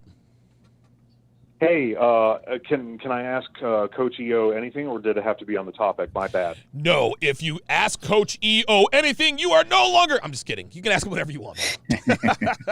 Okay. Hey, Coach. Good to meet you at the CME. I just bought your book this morning. Should arrive tomorrow. Yes. Sweet. Thank you. Good to see you. Yeah. Yeah. And so my biggest question is, hey, by the way, this will inform Donovan as well. I got headhunted for that job, and I got the offer, and I accepted. Oh, the job that's going to pay you more money and more responsibility and all that. Yeah, a lot more. Yeah. All right. Good for you. I don't. There we go. Congratulations. Yeah, man. Thank you. I hope I can still help you with the future CMEs. That's all good, but man. This will have to take priority. Absolutely. But anyway, Coach, what I wanted to ask you was, on my first day walking into this job, and it's just shy of 6 figures, walking into this job, how do I establish frame? What is the number one suggestion on what I should do on my first day to set the precedence for how I expect to be treated and stuff like that? Wow. Good well, good question, but you're gonna have to earn it. Okay. Respect isn't just granted to you, respect is earned. And so it starts with you. So I say you go in and soak up as much information, learn as much as you can. Cause remember, you're starting from, you're being introduced to the company. So you got this promotion, congratulations, but this is just the very beginning. So all the prep work that you do from the moment you wake up in the morning to the moment you go to bed at night, every single day is what's going to prepare you for the business world. It's going to prepare you for dealing with a woman. It's going to prepare you how to grieve when a loved one passes on. So everything you do, every move you make in your life, from the moment you go to bed, how disciplined you are, how systematic you are with your schedule, how you don't derail from your schedule, even if a woman calls or somebody hey, let's go to a ball game. Hey, you can't go to the ball game. Maybe next month, but right now I'm focusing on this. So the more disciplined and structured you are as a man, you'll be able to go into any situation and permeate that. So I'll tell you this. It's not just going into this job. It's every single thing you do in your life. Every purchase, every investment, everything you pass on, every habit that you let go of, and every habit that you bring on, this is what builds that champion. So I'll tell you this, from the business standpoint, look the part, whether reach out to me, because I work on image and style, or reach out to Kevin. Focus on your image. Image matters. People Yes. want good looking, fit, energetic people working for them. So don't be lazy in your speech. Don't be lazy in your approach to the work. Be ready, soak up information, be a team player, hashtag same team. That's the focus. Yes, sir. And so, and make connections. Okay. Network as much as possible. Somebody wants to, hey, there's a networking event after work. Yes. Go to the networking event. Yes. Talk to people, introduce yourself, make sure people know you. But remember, respect is earned. It's not granted. Got it. Okay, very good. Any other questions, Kevin? No, that's it. Thank you. Good to talk to you guys. Absolutely, man. Thank you to Kevin, aka Geeky Anomaly. Yeah, he told me in the Sunday Zoom call that there was a job that he was applying for, and he was more than happy. I think he knew he was probably going to get it, but it's really, really good. I'm glad that he did. Sweet. Yeah. Okay, Good. very good. Sorry about that. So we have Olivia here for another night, and one of her friends is coming over. So now we're having girls over for spending the night. They're gonna braid each other's hair and talk about boys and all that good stuff. So we'll see what happens. Oh, by the way, a lot of you guys asking what the name of Coach EO's book is. It's called Cut the Bullshit: The Guide to Living Your Authentic Self. I put the link in. In the chat. I'll also put the link in the description. The guy on the cover actually looks a lot like EO, so not the imposter, not the imposter. Okay, let us go to Daniel in Alaska, who wants to talk about being coachable. Dan, are you there? Yes, I am. How you doing, Dan? So I'm a little young, but at the same time, I've gotten to wisdom from older people, and it's gonna sound a little motivational speaky, but it still stands true. Basically, the thing you were saying about how she's got to be on your page, it doesn't matter whether you're 21 or 31. She's got to be on your page, because if she's not on your page, she's holding you back. If you're fighting for control of the car, she's going to crash it, get out, and she's going to climb in a Ferrari and leave you on the side of the road. Ooh. Wow. So at the end of the day, whether it's for a hookup or whatever, she's got to be on her page, even if that means that you're 21 and you get 4s and 5s. Be proud of your 4s and 5s. Okay, all right. And know that you're going somewhere at some point. And also on another note, okay, sorry, I kind of lost my train of thought. That's all good, man. So also on another note. That also applies to anywhere you go as a man, is what I've learned. Okay. Everybody's got to be on your page where you're going, even if it's at a job. The boss tells you to do something, you say, okay, yes, sir, but then you get to it. You don't let him stand there humiliating you, rambling at you. You say, okay, now I'm going to get to it, yes, sir, and hop to it. And you cut the bullshit. Because if you don't demand respect where you go, people will not give it to you. No, they will not. Everywhere you go, you have to assert yourself. How old are you, Daniel? That's all I have to say. How old are you, Daniel? I am 26, but I grew up with a single mom, and basically I had to learn to stand up for myself. There you go. Well, congratulations on finding. It's made me strong. Well, I'll tell you this, Daniel, and thanks for the call. Congratulations to Daniel for finding men-centric content like this. I tell guys all the time, EO, guys will call the show or they'll write into me, hey, Donovan, I'm 18, 19, 22 years old. The first thing I'm thinking is congratulations for finding this community at such a young age. What of oh, by the way, somebody in the chat says, what's the name of this dude's channel? It is Coach EO, Coach Everett Overton. Actually, you know what? I'll put the link to your channel in the chat. Yeah, if you just search Coach EO, it's gonna pop right up. Yep. So, Yep. Search Coach Thank EO. You. Yeah, Thank you. absolutely, man. This is why I knew I had to. This is why I knew that I had to feature you more, because I don't think that enough people know about who you are. And listen, man, it only took me. I mean, I watched your speech at another convention, and it did not take me long to figure out, okay, this guy knows exactly what he's talking about. I got to have this guy come and speak for me.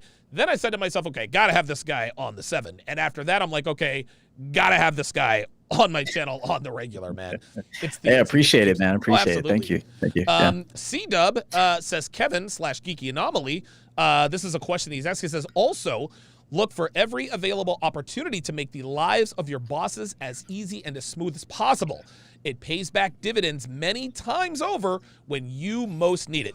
This is something, Everett, that I haven't really talked about as much as I should, but when we talk about quote-unquote high-value men, most men are talking about it from a perspective of being valuable to women. But I would submit, and you can agree or disagree, I would submit that a man who is high value to other men is automatically going to be high value to women. Am I right, wrong, indifferent? What are your thoughts on that? Yeah, I mean, I think the focus should be high value to yourself, number one, and then high value to everybody. Like everything you touch, there should be value to it. And you should do it like to the best of your ability. Like don't do anything half-hearted. Look, even me, if I know that I'm not interested in something, I won't even go. Like I'll just say, hey, listen, I'm not feeling that right now. The vibe isn't right. Maybe I'll consider it the next time around if there's an opportunity. But if you're not interested in something, I'm not saying like, hey, like turn everything down, but you got to know yourself. I want to say something to the point that the gentleman made about if your boss needs something, then you should be doing it. There's a line with that because then they can see you as like a pushover. Okay, there is a line with being a yes man. Yes. Okay. Now, at some point in the beginning, you do have to be a yes man, and the reason why you want to be a yes man is because you're learning game. Okay, you're learning the business game. So you want to know as much as possible, so that later on, 2 years, 3 years, 4 years, 5 years, when you're ready to maybe perhaps move on, you know how to run a successful business. So the whole point of you being a yes man at the beginning is selfish. Okay, remember that it's selfish because you're soaking up game. But remember, everything is a negotiation. At the end of the day, everything is a negotiation. So even train your superiors on how to treat you. So if you do 2 things for them, 3 things for them, now it's time to actually get something from them. So if you do 3 things for a superior, now you have to get something from them. Yes. I don't care what it is. It's got to be something because you're training even your superiors your superiors at the time to how to treat you. So remember, don't give away everything for nothing because I've been a boss. I've been in rooms full of bosses. If we know we got somebody that'll do anything for us, we really don't. We value the work, but we don't value them. Okay. We value the service, but we don't value the person. Okay. So you want people to value the person, not just the service. What you just said there is extremely profound. And we talk about this all the time, EO.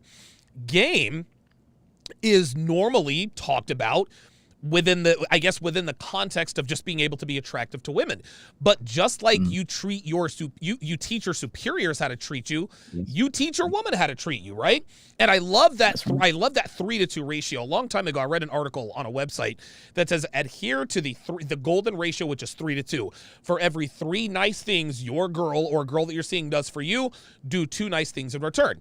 Now, depending upon the girl or your level of seriousness, sometimes you can go 3-to-1 or 4-to-1. Me, I try to keep it to 3-to-1, sometimes 4-to-1 because I'm an asshole like that. But you never ever want to be doing more for them than she is more for her than she's doing you. Obviously, it can't be like that when you work somewhere. However, when your boss asks you for a favor that is outside of your normal scope of work, guess what? Just like you said, after the second or third favor, you then need to ask them for a favor. Because if you don't, and just like you said, EO, it could be anything. It could be, hey, can I have a Coca-Cola? Can I get 30 minutes extra on my, whatever it is, you have to get something. Right. It's got to be something. Right. It's got to be something. Because what will end up happening is that your boss will end up taking you for granted that they can just ask you for any old thing, any old favor. It's just like with women. If you just give women anything they ask anytime they want, not only does she take you for granted, she starts to lose respect for you, just like your boss will lose respect for you for saying yes to anything he or she asks you that's outside the scope of work. That 100%, that is 100% true, man. I agree with that. Donovan, let me say one other thing on this subject. Get in the habit of pointing out things that no one else notices about people. Okay. Oh, that was one of my strengths where I would notice, like, if one of my bosses had a new suit on. No one else would notice it but me, because I pay attention to even how clothes fit people. Wow. being that I'm a style consultant. Yeah. So I remember one time I gave one of my bosses some advice because he was like, "Hey, how many suits do you have, man?" And I was like, "Quite a few." And he was like, "Yeah, I really need to update my wardrobe." I said, "Yeah, you know what? A couple suggestions. I would narrow the arms on your suit. Your suits are very boxy. I would narrow the arms on your suit. Also, your pants. There should be no break in the pants or very little break. Right. I noticed that your pants, you let them, they don't quite fit you. So I gave him a business card to someone that I deal with. I said, listen, I'm going to call this guy. I want you to get in touch with him. I'm going to make sure he takes good care of you. Wow. And then he went and got some suits. He came back. He said, dude, thank you so much. I recommended cologne to him. All kinds of stuff. Wow. This is stuff invaluable. No one's going to tell him this stuff. No. So even with women, instead of complimenting on how they look and she got a fat ass and can I take you out sometime, and all that stuff, compliment her smile, compliment maybe her aura. Just say, hey, listen, I watched you for a little bit over here.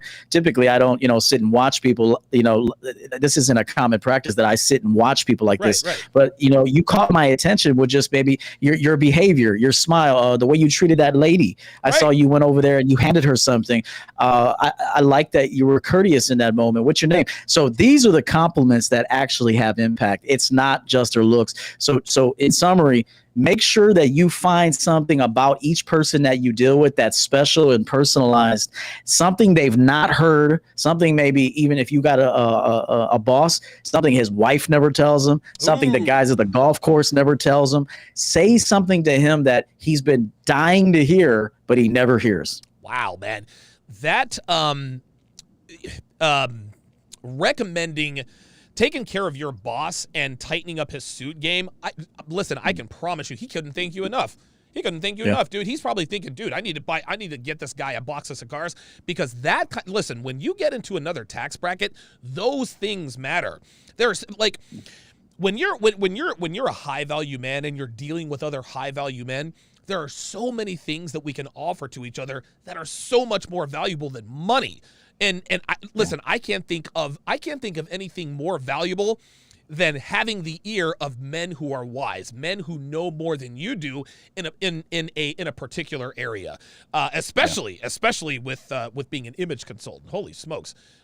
Somebody said 666. Wow. And you got to be careful too. You got to be careful to not outshine people too much. Like you got to know the line because because you could be sitting in a room with a bunch of millionaires and you're not quite a millionaire yet, but you have a millionaire mindset and you just don't have the money yet, but you're on your way to getting that money and that status. You could be in a room full of guys that they feel inferior to you, and then they'll exclude you from the group. So you gotta know, like, there's a limit, because then they don't want you around their women either. No, that's another thing. If you're a fly dude, they don't want you around their women. No, they don't want you to be a part. Like I've even had to sometimes be quiet during meetings back in my corporate days, because I was outshining everybody with my responses and my questions, and I would make my bosses look bad. So I was like, hey, I'm just gonna sit back in the back, because if I keep talking, hey, I'm going to put myself at a disadvantage. Right. So you got to remember, guys, if you're a dude with a lot of game and a great mouthpiece, do just enough. Dial even back with the women, power level just a little bit, right? enough, then dial it back. Yes. Very good. That's really good advice. Let us go to Big Brandon. Big Brandon, you are on live with Donovan and Coach E. How you doing, brother? I'm good. I am fantastic, but I got to start out by doing one thing I haven't said in a long time. Okay. My man, Donovan. What's good, brother? Man, I have finally recovered from the CME. I am now sleeping regularly 8 hours a day. I haven't woken up with the night sweats. My blood pressure is down. So life is good, man. How about yourself? I am happy. My blood pressure is still the same. It's not high for a big guy. I'm getting over my injury. Oh, I good. hurt myself. Overtraining. I was trying to get ready for a competition. It's a long story. Okay. And I'm still working out, trying to improve. I've been picking up some clients to train. Good. Getting my certification. Trying to level up. Oh, wow. Following Okay. all the directions. Getting my smell good leveled up now too. Yes, sir. Getting my blue collar work attire a little bit more fashion friendly, even though I'm blue collar. Okay, I'm with you. Yes, sir. Is your son still an ass kicker? I'm proud of you. Huh? Is your son still an ass kicker? Oh yeah, he just won 3 medals over the weekend. Oh my God! He got 2 gold and 1 silver. Woo! And your son is 11 years old now? And he's 11. He's 11. He stands 5'1" and he weighs 130 pounds. Wow! Like I would not fight your kid. I wouldn't fight you. I wouldn't fight your kid. And he wears a size 9 shoe. Nope, wouldn't fight him. Got to stay away. Yeah. And we're headed to Florida next month for a massive jiu-jitsu tournament. Oh, wow. So hopefully good. he does well there. I got my fingers crossed. Okay, good. So, good. yeah, we're doing that. And everything else, I'm trying to stay motivated and focused. Okay. This gentleman, Mr. EO, Coach EO, my God, brother, Jesus Christ. What are you, plugged into, the Manosphere Matrix? My God. Man, I'm telling you, dude. I I immediately went to his channel, hit the like button, and subscribe. I want to hear more. Yes. Appreciate it, man. Appreciate it. Yeah, you know what? I do want to share with the audience that, I'm not a savage all day long. I touch on spirituality. I talk about building the complete man, inside and out. Okay. We start on the inside, then we come to the outside. Now, you could do both simultaneously, but, that's really my message. So sometimes you're going to come, I'm going to be a savage. Sometimes you're going to come, I'm going to be teaching on, spirituality a bit. I might touch that side, and then I'm talking about, then I'm talking about women, then I'm talking about business. So it's kind of a one-stop shop at my channel, but don't be surprised if you see me touch on some other subjects as well. But I appreciate that. Okay, good stuff, man. Oh, man, I'm going to enjoy that. Oh, in the comment section, my man, Donovan, I put an answer to your question because I had a girl ask me that the other day at the club when I was going on a tyrant. She was like, who hurt you? Uh-oh. And me being the asshole, I was like, well, there was Linda, Felicia, Inez, Alicia. I'm Lisa, Veronica, Karen, Cookie, Vicky, I met her at an ice cream parlor. Right. About 3 Kims, LaToya, and Tina. Yeah, Stacy, Tracy. So, and I said it. She turned around and walked right off. I'm like, that's how you win that one. Oh, what? You don't like DMX, huh? All right, cool. Right. So I am again proud. I'm glad you got your channel back. Thank you. There's a certain gentleman, I'm not going to name names, who wears a Make Women Great Again hat, some phony dude who has low melanin. Yes. I hope you enjoyed watching the CME. Oh, yeah. I hope you enjoyed watching how well my man Donovan Sharp and his quote wife, Miss Devon, put together a performance. I hope you enjoyed how everybody spoke at the CME. Yes. Because you, sir, are not a hater. You are now a fan. And I appreciate you being a fan.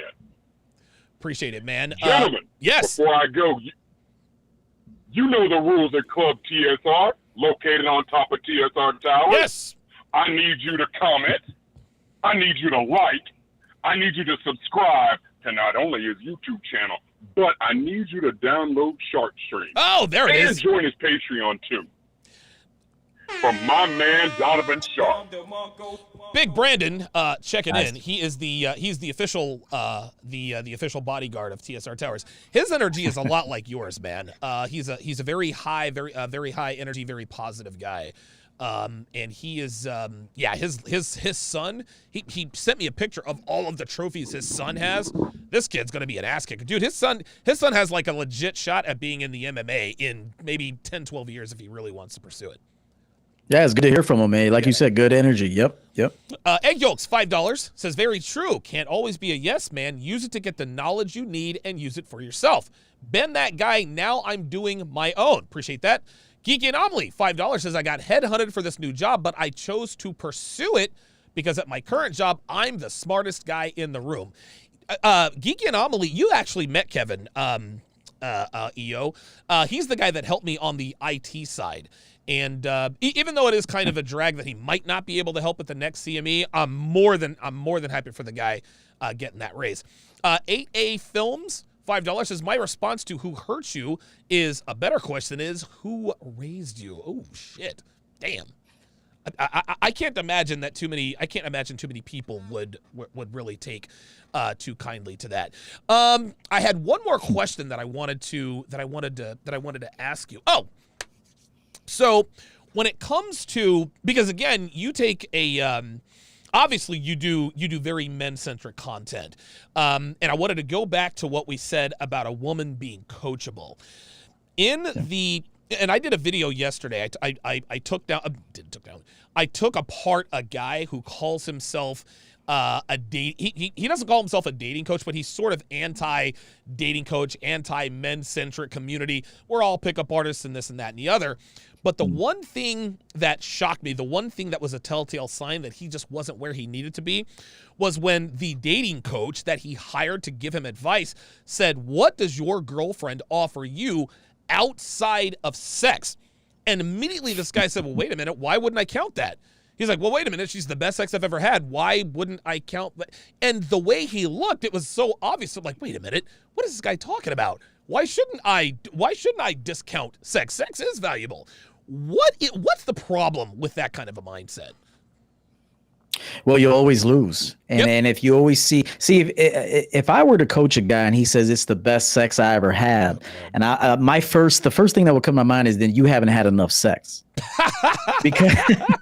because the more sex, the more of anything that you have, the more that you see that it's just all right. Right. Okay. And this is anything. I could sit and have a steak Monday. I can go to Gibson's in Chicago, order a steak Monday, Tuesday, and Wednesday. By Thursday, I don't even want it anymore. Give me a hot dog on the side of the street for $5. Right. You know what I'm saying? So the more that you have of something, the more that you see that it's, did it, experienced it. It was cool, but it's not the end all be all. It's not worth going crazy for. It's not worth pedestalizing. I'm sure at some point I'll want it again, but I've seen what's over there and I'm good.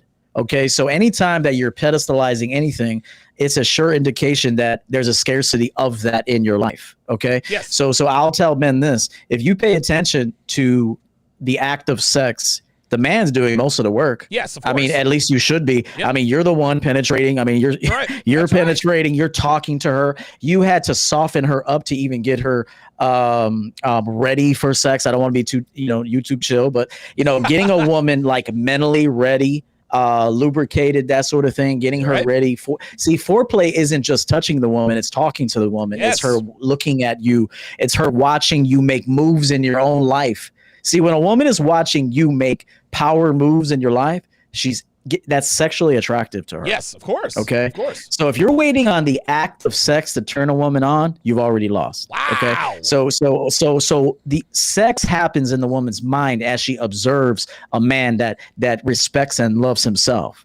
So that's what I would tell you, is that at the end of the day, I'm the one that made sex good, because I'm the one that put the images in your mind that now you watch this movie that I directed for you all day long, and that's what's making you ready for that situation with me. So I would tell men is this: at the end of the day, if you're pedestalizing something, there must be a shortage of that in your life. Yes. If you are able to pass on it, you could take it or you could pass on it. It has to be up to par and up to your standards. Then that's an indication this man is full in his life. Dude, totally agree. It was pathetic how sure of himself he was. It was pathetic how I got to send you the video, because this guy he was so condescendingly wrong. I was like, wait a minute, this dude is absolutely clueless. Let's go back to the phone lines. Got a couple more callers. Looks like you're calling from outside the U.S. Caller, you're on with Donovan and EO. Go ahead. Yes. This is me? Yes. Yeah. Caller, can you hear us? Oh, cool. Yeah, thank you. Hi, Donovan. It's me, the entrepreneur from YouTube that I write down. If you remember, I was talking to you last year where I made my first cold approach, where I get free advice from you. Do you remember? Yes. Wait a minute. Oh my God. Because I remember your accent, but the details leave me. Refresh my memory, because I do remember you, but I don't remember what exactly happened. I was asking, how do you disrespect a woman? Because I didn't know how to do this back then, right? I was asking, if I have to punch her and right. Well, yes, of course. Right. Yeah. Gotcha. we're trying to keep it YouTube chill, but I understand now. Okay. All right. Yeah. Since then, a lot of things changed. I invite all of your courses. I buy all of Sterling's courses and Fresh and Fit. Good. And it's because of you I met those guys, and I'm really, really grateful. And I'm just taking this time to say thank you, Donovan. And I have here I use some of my stocks, my winning stocks. Yeah. And I buy myself my own home gym. Oh, there you go. Yes. And what I did now is I built a home gym on my apartment, and now I'm going to get myself up on my wall a few pictures, like how do you call this? Like where you hang some pictures. Yeah, I know where you're at. Yeah. I have. Yeah. I don't know how you call it in English. I'm sorry. I'm still trying. There might to not be an English word for it, to be honest, but that's okay. No problem. But yeah, I have now a few pictures, and I would like to ask if I can put a picture of you up there on my wall to like have this a symbol, you know, like Donovan, you are really such a big part in my life that changed a lot, and it would be really an honor for me if I could do that. Yeah, I mean, yes, I mean, yeah, sure. I'd be honored to be a picture on your wall, man. Absolutely, thank you. Oh, okay, he dropped off. A couple more quick calls. Let's go to area code 612. Area code 612. You're on live with Donovan and EO. Go ahead. What's good? What's good? I'm a 19-year-old college student from. Call back. Call back. Blog Talk. Listen, you know, Blog Talk Radio is temperamental sometimes. Area code 330. You're on live with Donovan and EO. Go ahead. Thank you very much. Amar Kirmani from Washington. Hey, what's up, Amar? How you doing, man? It's been a while since we've talked. I'm good. Yeah, just I was busy. Of course. So I'm in a trouble that I work for a very liberal institute, and I am non-monogamous. Not good at game, but not bad at it either. Okay. Have unshaken self-belief. So my party friends, they just give me up after 5 or 4 times once they see that ladies are interested in me and that I am very stoic. Okay. So how do I make a social circle? And I do not want to make through my professional institute because they are just extremely liberal. Yeah, no, listen, I am 100%. Okay, area code 612, I got you back on. After Amar, we'll answer his question. Yeah, EO, this is very interesting. So what Amar wants to know is, and he wants to separate his business from pleasure. Always a wise decision. How does a man build up a social circle? More importantly, how does he build up a social circle of like-minded men? Because we know that men with our level of awareness, while we can hang out with men who don't have our level of awareness to keep it clean for YouTube, it can be detrimental in other sort of scenarios like cock blocking and sort of secretly hating. How can a man build a social circle of like-minded men? All right, so this is how I did it in Chicago. Okay. So even like if you go to a bar, when you're walking in a bar, you usually see a bouncer. You should make a connect with the bouncer. Yes. See, you have to add value everywhere you go. Right. Even when you go in and you're talking to the bartender, tip that bartender extremely well. Okay, treat them well, tip them well, and as you're associating and building relationships with higher value people, look, the bouncer, he's high value. He lets people in, and he can kick people out. So no matter what you guys think, that's a high value dude at a club or a bar. Okay, that's right. The bartender, he or she slinging drinks. Okay. That's a high value person in that environment. Okay. The manager, the club owner, all of that. So you got to be the person that walks up, introduces yourself, compliments them on the environment, patronize the environment. Don't go in there and be a cheapskate and spend like $3 and only tip like the change. Like go in there and actually, you know what I'm saying? Oh, yeah. So go in there, patronize the business, tip well, treat them well. Cause look, they're working. Yeah. And look, servers always notice if you, and tip well at the beginning. Don't wait to the end. Right at the very front, you order a drink. Look, it depends on who you are, but if it's me, and I'm just going to I've done this before. Okay. If I knew I was going to be there for an hour or two, and I used to drink gin and tonic. I got my gin and tonic, maybe sometimes a Stella Artois. I don't drink anymore. I cut that out, but nothing against drinking. Okay. But I would tip about $30 to $40. Huh. Okay. And that's $30 to $40 for that one drink. And then after that, watch how their heads looking back for you. Yes. Looking back for you. And then people see that. So now as you're building relationships with people in certain environments, see, that's when people start to say, oh, hey, who are you? What do you do for a living? I see, because they're noticing how you treated other people and how they're now treating you. So when you walk in and you don't have to be carded anymore because you built a relationship with the doorman, you walk right in, sometimes even gives you passes like, yo, hey, VIP going in the back. There and it it's is. like, that's how you do it. And then now people see you like, oh shit, like this guy walked in. Who is he? On top of it, he's dressed real sharp, fly haircut, dope dude, dope life. So that's how you do it. You connect with higher value people, and then people in the environment will notice, and then that's your ticket in. That's how you do it. Dude, listen to this. To add on to what you said, to add on to what you just said, do this at a restaurant, bar, club, wherever it is. When you create relationships with the high value people of that establishment, not only is your experience going to be elevated every time you go in there, if you happen to be with a lady friend, guess what? You walk up with your lady friend, the bouncer's like, hey, what's going on, Donovan? So she's like, oh, That's okay. right. The bouncer let him in. That's Dude, right. The hot bartender, hey, Donovan, blah, blah, blah, blah. Oh, okay. Well, it looks, now all of a sudden, now you're the, I don't want to use the word alpha, but you're a made guy. This is that social proof. Women are sexually attracted to men who appear to be connected and have people in high places. And I'll tell you one last thing. This is why I always make it a point. And I do this at hotels all the time. Anytime Devin and I stay at a really, really nice hotel, the first thing I do, I take out a certain amount of money, and it's nothing but 20s. The bellman, I tip him $20. The guy who brings our room service, I tip everybody $20. And Devin asks me, like, okay, you don't have to tip them because gratuities included. I was like, no, I want money to exchange hands because when I need something, I want them to be right there. I locked myself out of my hotel room up in Vegas for the CME.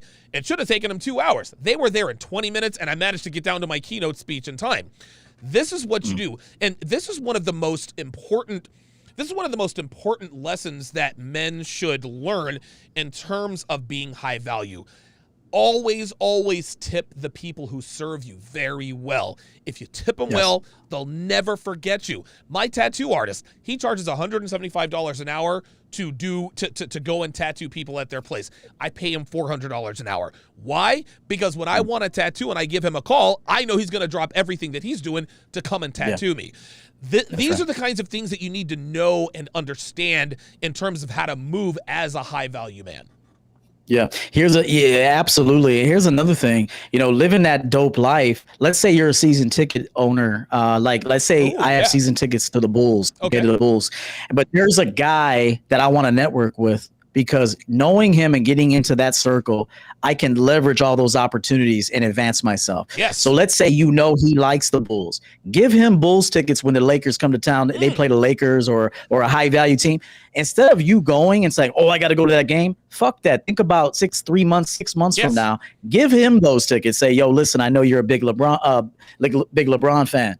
Well, check this out. I got you set up at the Bulls game, 7:30 Friday night. You bring a guest. You got VIP seats. Damn. And so that right there, you're the boss now. Even if he has more money than you, you're the boss. Yes. Okay. So remember, you can be the boss with what you have right now in your bank account, in your closet, in the car you're driving. You can be the boss because the boss starts up here. Okay. The boss is up here and then it comes out here. All right. So just remember that sometimes having that high value lifestyle and that dope lifestyle is being able to have tickets to places and you give them away. Yes. You don't go, you give them away. Dude, listen, what you just said, that dude will never forget that. 5-10 years from now, he'll be like, you know what? I remember way back in 21, you gave me Bulls tickets when LeBron and Anthony Davis and the Lakers were in town. I'll never forget that. When you do that for people, dude, they will bend over backwards. They will inconvenience themselves and they're not doing it because they feel obliged. They're doing it because they want to. That's the difference. Grateful. Yeah, people are like, listen, I have no problem being indebted to a guy like you. I got the 19-year-old back on the line. This will be our last call of the evening. Go ahead, area code 612. Yo, what's good? I called earlier. Yeah, I got you. You say you're I'm a 19 years old and you're a college student? Okay. Oh, yeah. My name is Matt, though, but I want to say thank you for this advice, though, for real, because it's really helped. Good. But not only that networking advice, though, is 100 for real. Yeah, man. Yeah. Yeah. Yeah, men have to know. Let me ask you this. So you're 19. What can, in terms of networking, what do you as a, because I just want to find out what the kids are thinking here. What does the typical 19-year-old man in this part of the world think networking is? You gotta put yourself out there. You gotta look good, feel good, smell good. You gotta take care of yourself. You gotta look good in order for people to like treat you well.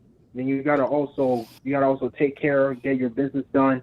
You also gotta handle your business. That's what it's all about. Good stuff.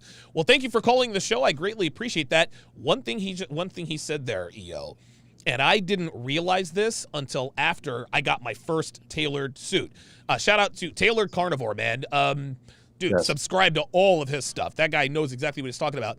I remember my initial consultation. This was last fall. He said, listen, Donovan, he says, people are going to treat you very differently when you start dressing like this.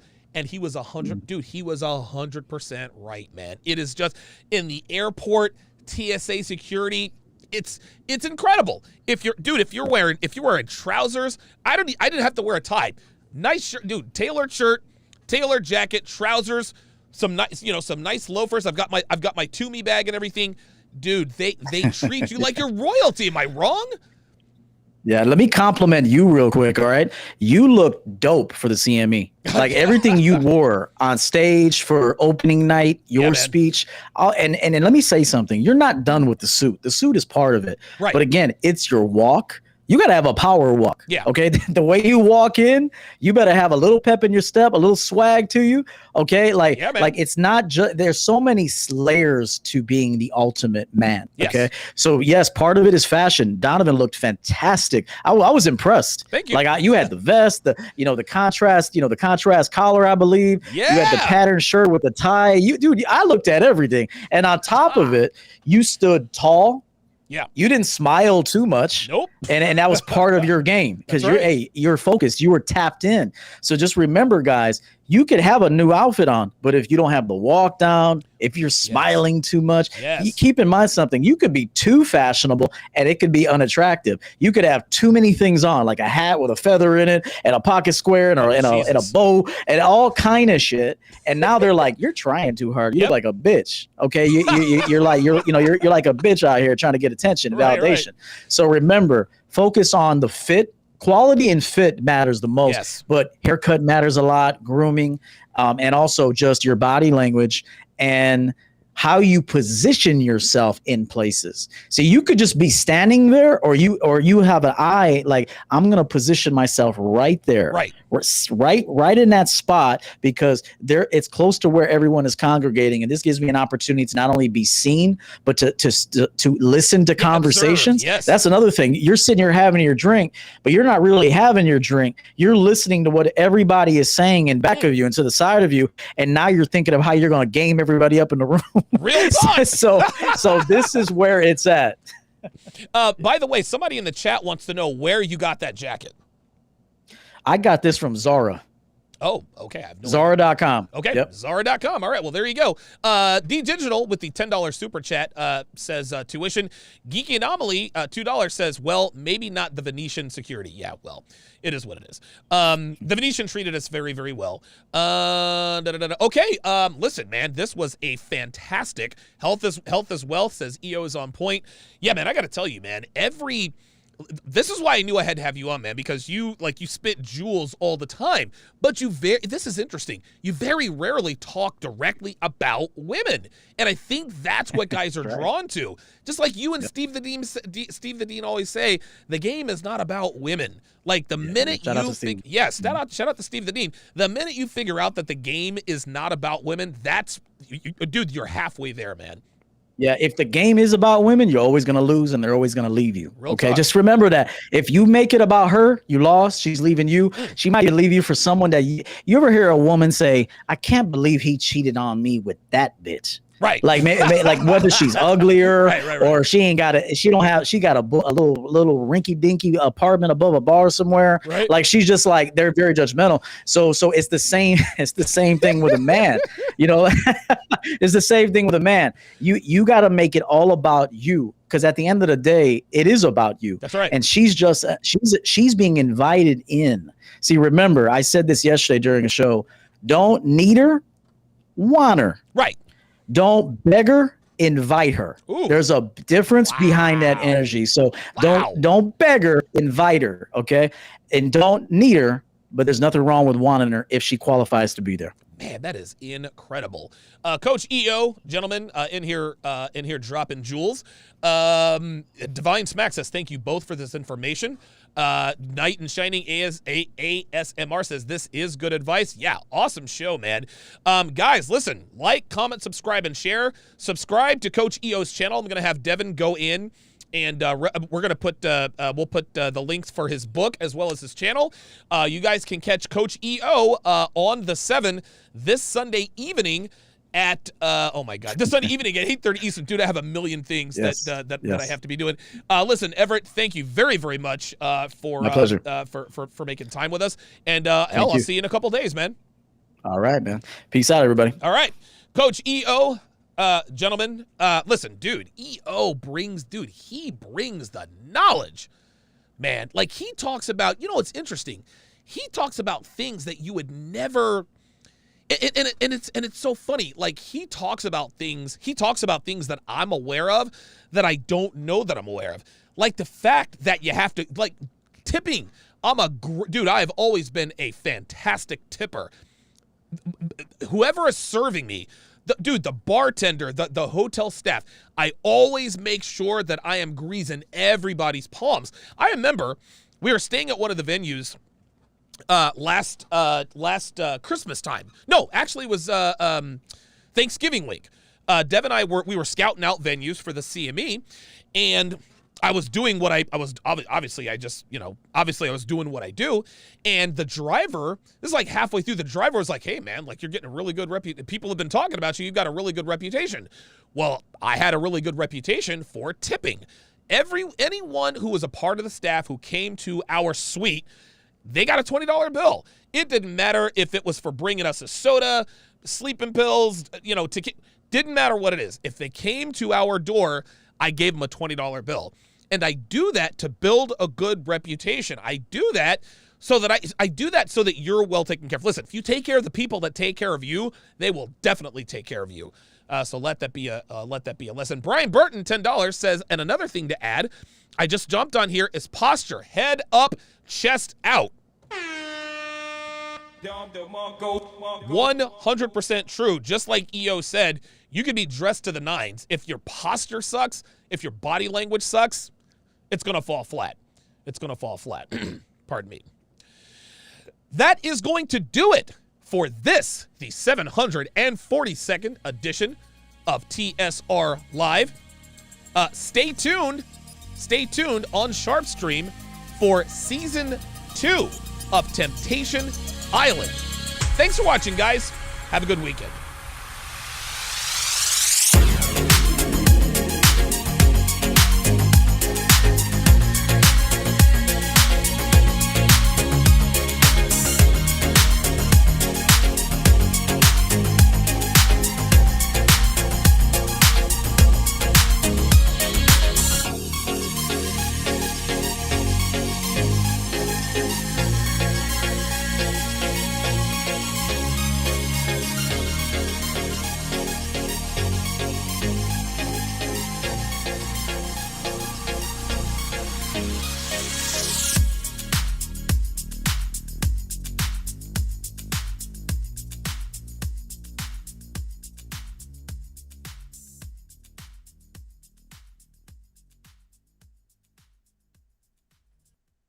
Get thousands of hours of content not found anywhere on patreon.com/Donovan Sharp.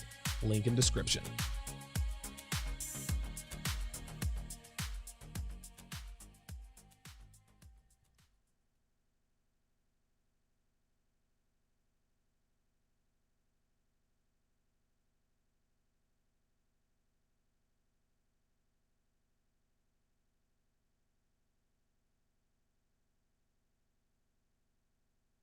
on patreon.com.